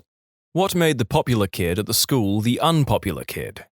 My partner likes to tell the story of how she became the unpopular kid at school. She was about 6 or 7, so primary 2 here in the UK, and a trend kicked off in her class of eating dog biscuits. All of the kids were stealing dog biscuits from home and eating them at break time. Unfortunately, she didn't have a dog and just had to eat normal human biscuits at school. She was ostracized every break time for it. Peer pressure is weird sometimes. He thought it would be cool to bring a loaded BB gun to the school and got the cops called on him by another student. One of the kids at the school lived with his grandma because his parents died. Peepyhead and a group of his mates started harassing the old lady whenever she came to pick him up. Principal was reported this and they ended up getting expelled altogether. I don't know if they could be considered kids at the school anymore, but I approve nonetheless.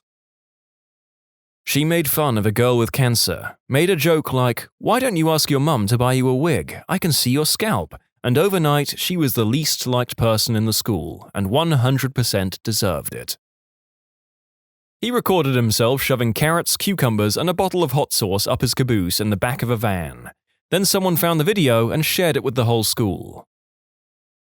A popular guy in my year peed himself during an exam in our gym hall. Unfortunately for him, the biggest butthole in our year was sitting directly behind him. He immediately stood up and yelled, "He peed himself!" He proceeded to get teary-eyed and say, "It's my energy drink, it's spilled," over and over before the exam supervisor literally dragged him out of the hall. 2 weeks later, he returned to the school the unpopular kid, and kept a low profile for a while until it eventually died down and he climbed the social ranks once more. That is until an episode of The In-Betweeners, a popular TV show in the UK, aired in which one of the main characters goes poopy on himself in the exam hall, and it reminded everyone of what happened, effectively nuking his popularity all over again. A guy at my school got drunk at a party, got naked and inserted his member into a Jim Beam bottle and ran around all crazy-like with it attached, but not having to use his hands. At the time, it was quite a laugh, but it wasn't until a day or so later people thought about how small the opening was to a Jim Beam bottle. So that was basically the end of him. There was one kid in my class who was the son of our maths teacher. He was crazy popular because he was able to help everyone out with their homework for that class. Turns out he was actually snooping through his dad's notes to get the answers. The teacher naturally got super suspicious after a while, so he deliberately made a fake answer sheet. Of course, the kid grabbed it and noted it all down. It was full of wrong answers, so blatant that anyone who even slightly paid attention in class would know they were way off base. The kid handed out the answers anyway, and in an instant made about half the class bomb, and his popularity dropped like a rock as they all accused him of deliberately making them fail. They moved him to another class, and they never had an incident of cheating again. I remember a guy at my school kept on asking to use the restroom, and the teacher kept refusing. Eventually, he went up to a trash can, dropped trow, and took a dump. This was middle school, but nevertheless, folks remember it to this day. And I don't know whether this young gentleman is disgusting or a legend. In elementary school, so popularity was already sort of a nebulous concept, but one boy got pantsed at recess and was found to be wearing diapers. Pretty sure he was incontinent, which has got to be a rough flipping road for a little kid, especially since he didn't seem to have any other noticeable disabilities. Oh wow, this blew up. If I remember, I'll add in the whole little saga of this incident when I get off work. At least the stuff I can remember. So this was in the late 90s, maybe 98 or 99. We were in 2nd grade? This kid, we'll just call him Timmy, was pretty well liked. He was a nice kid, got along with everyone pretty well. For whatever reason, the boys of my class were comparing undies on the playground like, "Oh, I got Scooby-Doo," or "I got spaceships," or whatever. Why? Couldn't tell you. Little kids are flipping weird. So, Timmy was the holdout of the group, wouldn't tug down his pants to show what prints he had. He got accused of having girly underwear, and one thing led to another, culminating in a couple of boys grabbing him and pulling down his pants. Timmy didn't have girly undies, he had on a big old diaper. In hindsight, it made a lot of things make sense. He had carte blanche to leave class to the nurse, he wore baggy pants, and every once in a while the classroom stank something fierce. He got teased pretty badly that day and for a while afterward, though people eventually mellowed out about it once it was no longer the new thing. The story doesn't end there, though. This was one of the biggest moments in my life that I understood what empathy was. One of my biggest childhood nightmares got presented right in front of me. I was a bedwetter, from the ages of 3 to around 13, and not just occasionally, but like every single night. So for most of that time, I had to wear something similar every night. I was terrified that someone would find out and my life would be over. I was already a little socially outcast because I was an odd kid, which only magnified my fears.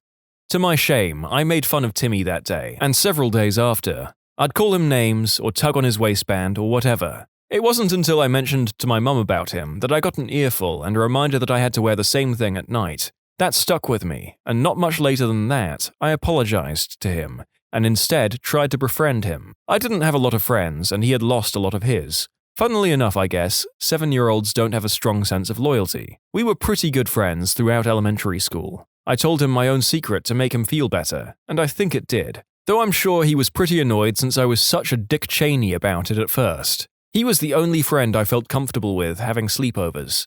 due to our collective shame. He moved away the first year of middle school, which was a bummer, and we didn't really reconnect at all until early high school where we talked online. He never told me the exact reason he had to wear them, or if he did, I don't remember, but it really seemed like he just couldn't control his bladder or bowels at all. So maybe he was incontinent due to a nerve injury or something. I don't know. But that's pretty much the gist of it. It seriously impacted his social life, but things certainly got better as people moved on. If anyone has any questions, I could try to answer, but I think I laid out as much as I could remember of something from over 20 years ago. Having a set of keys given to him by the school, WTF, I know, because he was one of the really popular kids then, using those keys to break into the school and stealing 30,000 Australian dollar dues of woodworking and metalworking tools. To be fair, the school got what was coming by giving keys to a student. He punched the autistic kid, then proceeded to get jumped by every single guy that saw him in school for the next week, until his parents had him switch schools. Honestly, that's a level of moral integrity that I wouldn't have expected in the schools of my youth. He didn't get a Sega Dreamcast, but I did, so I became the popular kid. I was relatively popular. I was in JV basketball, marching band, mathletes, and track, and pretty much made friends with everyone, until my best friend at the time claimed I pushed her down the stairs and caused her to have surgery on both legs. Thing is, I was at my grandmother's funeral in another state for the entire week she claimed it happened. While the teachers kept us apart and understood my side, none of the others really believed me, except the anime club. They believed me. Go weebs. Only the anime club believes in top 10 anime betrayals in real life. When he was caught taking upskirt photos of girls in school and sending them to his friends, his popularity went from hero to zero in a split second. I think between 9th and 10th grade he was found alone in his car behind the local arcade, beating off. He was called Thumper from that day forward. No idea what happened after graduation, but he has to have some bad memories of those years. When she made fun of me in front of everyone for wearing a yellow shirt to school. It was just a plain yellow shirt and she somehow found a way to mock the color. It was so unnecessary and made her look like someone who was just rude for no reason. Everyone quickly realized that she thought people were automatically on her side because she was somewhat rich, and she just became a joke after that. The unspeakable act. He was at a graduation party that I had the misfortune to attend, and his ex, who was also there, was asleep on the couch. He took her upstairs to get her away from all the noise.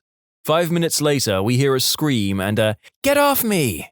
She comes running downstairs, frantically pulling up her pants, and runs out.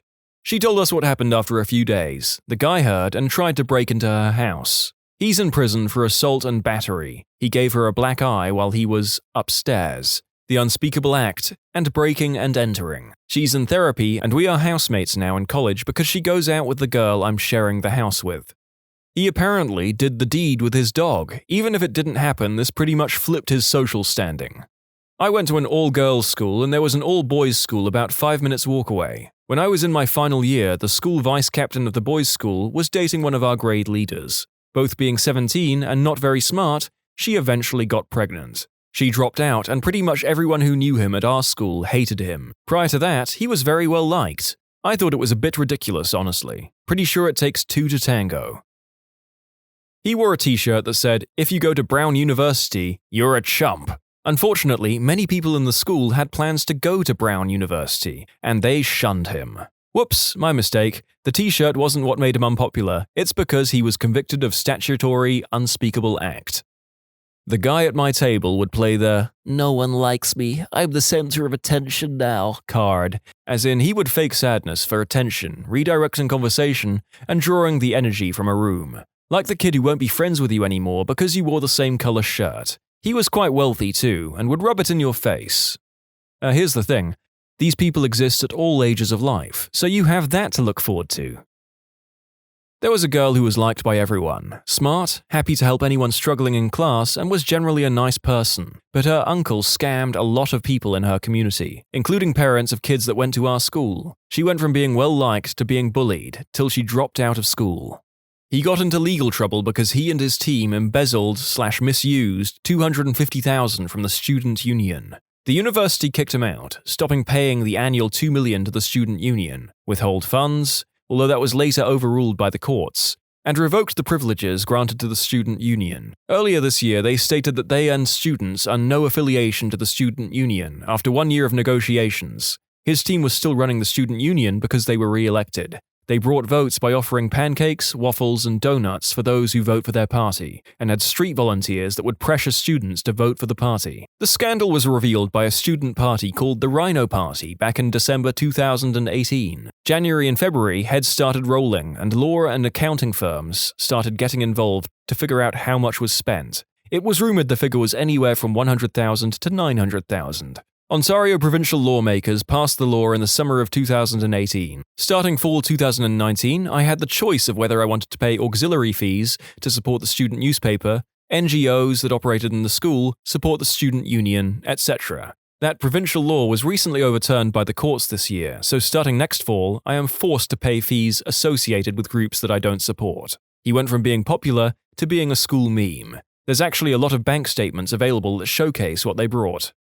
There was a really pretty girl that was quite popular in my high school. She was a bit snobby to people and sort of rude. I recall one time she threw a textbook at my groin because I was leaning back in my desk and thought it was funny. I guess it kinda was, thinking back. She also liked to make fun of the fact that I was Mexican on more than one occasion. Anyways, she gained significant weight our junior/senior year in high school, and I guess a lot of the popular kids decided to disown her for it. I never actually heard anything, but I recall her sitting all alone at lunch one day. Not my best moment, but I walked by her, pointed, and plainly said, "You earned this." He did the deed with his friend's mum at a party. Let's call popular kid A and his friend B. B's mum was arrested, as she should have been, and B faced torment from basically everyone that knew what happened. Kid A continued to brag about his actions. Eventually, people gained sympathy for B, and Kid A lost his popularity real fast. The pastiest white girl at my school was recorded saying the N-word. Trading a Charizard for a Rattata. He Tindered next to his girlfriend, who everyone liked, told everyone how he would dump her, etc. When I was in primary school, the popular kid thought it would be funny to flush the class pet, a hamster called Nibbles, down the toilet. All the kids thought the hamster would have died. He quickly became known as the kid who killed the hamster. He ended up changing schools for another reason. By the way, the hamster survived. I don't know how pipes worked, but I heard the caretaker eventually found him. The school still gave Nibbles away after that. If you're wondering about the kid, he had bad ADHD or something, like he was transferred to a school that specialized in kids with behavioral problems. He has a stable job as a bookmaker, but that's all I know about him. Also, although we were told Nibbles survived, we never saw him again. All we know is that he was given away to a random family. There is a possibility the teacher made that up, as another Redditor pointed out, and Nibbles actually did perish, and they just didn't want to upset us. A girl in my school had fun times with herself with a Kit Kat bar in the dining hall, and then ate it. The stories you read in this job. Oh well, back to it. Not exactly popular, more like king of the buttholes, but he had a project in mind. Bully the newcomer to get some fresh fame for his butt apostles. The target, a Greek exchange student, nice guy but quite a meaty boy, 150 plus kilos, and a wrestler. I watched. No effing way I was getting caught in the middle of a flying fist tornado. And my regret as of today is the lack of camera smartphones back then. Bully C-word got his jaw broken and lost 5 frontal teeth, dislocated his shoulder, and got 3 fractured ribs. Legally speaking, he only defended himself and also played his defense on his weight, blaming the bully of making him lose his balance and by doing so, fell on him. It's not entirely false. Bully C-word got back 2 months later, still suffering from his injuries, shunned by his previous peers, stayed about 2 weeks and then never came back. She got pregnant at 17, and the father could have been one of 2 guys, both of whom were boyfriends of her close friends, and neither of whom wanted anything more to do with her. My school actually had a really good sex education, and we knew about contraception from the age of 11. Plus, this was the UK where contraception is free and easy to get, so she couldn't blame ignorance or a lack of resources. She tried for the Woe is Me Act, and nobody wanted to be around her anymore. Since a lot of people are talking about double standards, I'll add that both potential fathers were also ostracized after that. They'd cheated on their girlfriends, both of whom were well-liked, and had been stupid enough to not even use contraception when they also couldn't plead ignorance or lack of access. As for the girl in question, she wasn't ostracized for doing the deed or for getting pregnant, really. The primary reason was that she had slept with her close friends' boyfriends, and again, not even used protection. Plus, when she went around looking for sympathy afterwards rather than just accepting she'd done something wrong, that made it so much worse. She tried to claim it was all her friends' fault for being bad girlfriends, and if they weren't, their boyfriends wouldn't have been interested in her. He didn't exactly become unpopular, but my high school's star quarterback recorded a video of himself putting his digits in his butt, and he sent it to a girl in a neighboring school district. The video got passed around and made its way back into our school, and he got socially vibe-checked. But he didn't really lose his popularity, it was just sort of lessened, and he actually became a way better person after the fact. He still never learned that you can't throw bullets when playing indoor football in gym class against non-footballers, though. Threw a hockey stick into the special needs kid's eye socket. He claimed it was accidental only, but was caught bragging about it on his Snapchat story. He then said, his words, not mine, "He doesn't have any hope though, so what does it matter?" The kid's needed surgery that his parents had to pay for, as it was cosmetic. The kid moved to a cheaper school a week later. Stopped coming to school. Didn't even do her exams in the end, just sat at home and smoked Mary J all the time. Didn't even work, she just got boyfriends who would pay for everything for her. Became spiritual. Got the Hindu symbol, Om, tattooed on her finger. Got dreadlocks, etc. Posted weird photos on her Instagram. It's hard to explain, but she just became sort of weird. I once heard her talking to a bunch of 13-year-olds about how her boyfriend just got out of prison. She also always spoke about wanting to have a baby. This Mary J smoking, non-working, 18-year-old girl wanted a child. In the end, nobody in my school even spoke to her anymore. Even her friends didn't like her much because she was sort of a B-word. She was popular because she was super pretty and smart. It was sad. She obviously had no direction in her life. Her only qualifications are the exams we did when we were 15. Her brother and sister were still in the school. They were basically really nice and the opposite of her. I hope they do well. People found out he was killing animals in super effed up ways. Held a dog underwater until it drowned, ran over a cat with a lawnmower, used baseball bats and machetes. Dude was doing some serial killer level stuff. Now he's in the army. Oh boy, do I feel protected. Got really into astrology. Gemini, Virgo, Cancer. Kept on hitting, assaulting people with a metal bottle and was in general just a butthole that only like 7 people tolerated. I follow her on Instagram and all her stories are memes about astrology. It's the Instagram equivalent of Facebook Minion memes.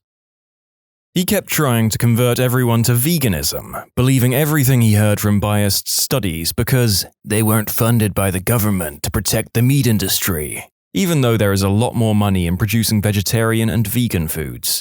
I mean, he said that milk causes calcium deficiency and autism. Pretty cool guy, into a few different hobbies, and was very friendly. Too friendly. Me and my friends noticed this and dropped him because he wouldn't stop trying to be physical with us. His excuse was, "I'm bisexual," but that gives him no right to touch me. Eventually, he cheated on his girlfriend of several years with the school tramp, recorded himself doing the deed with her, and showed his friends. Within a day, the entire school hated him, and he dropped out, or transferred. Nobody knows, nobody cares, but I know a lot of people that would love to throw hands for what he did. His ex that he cheated on was insanely heartbroken, and led to a very depressing and sad part of her life. But she has gotten better since, as far as I know. When you subscribe, make sure to hit the bell to turn on notifications. Put the playlist on in the background to finish listening to all the stories, or if you want some vibey music to put on in the background, check out easymode. If you like Am I the Genius, give Am I the Jerk a shot. Everything linked in the description.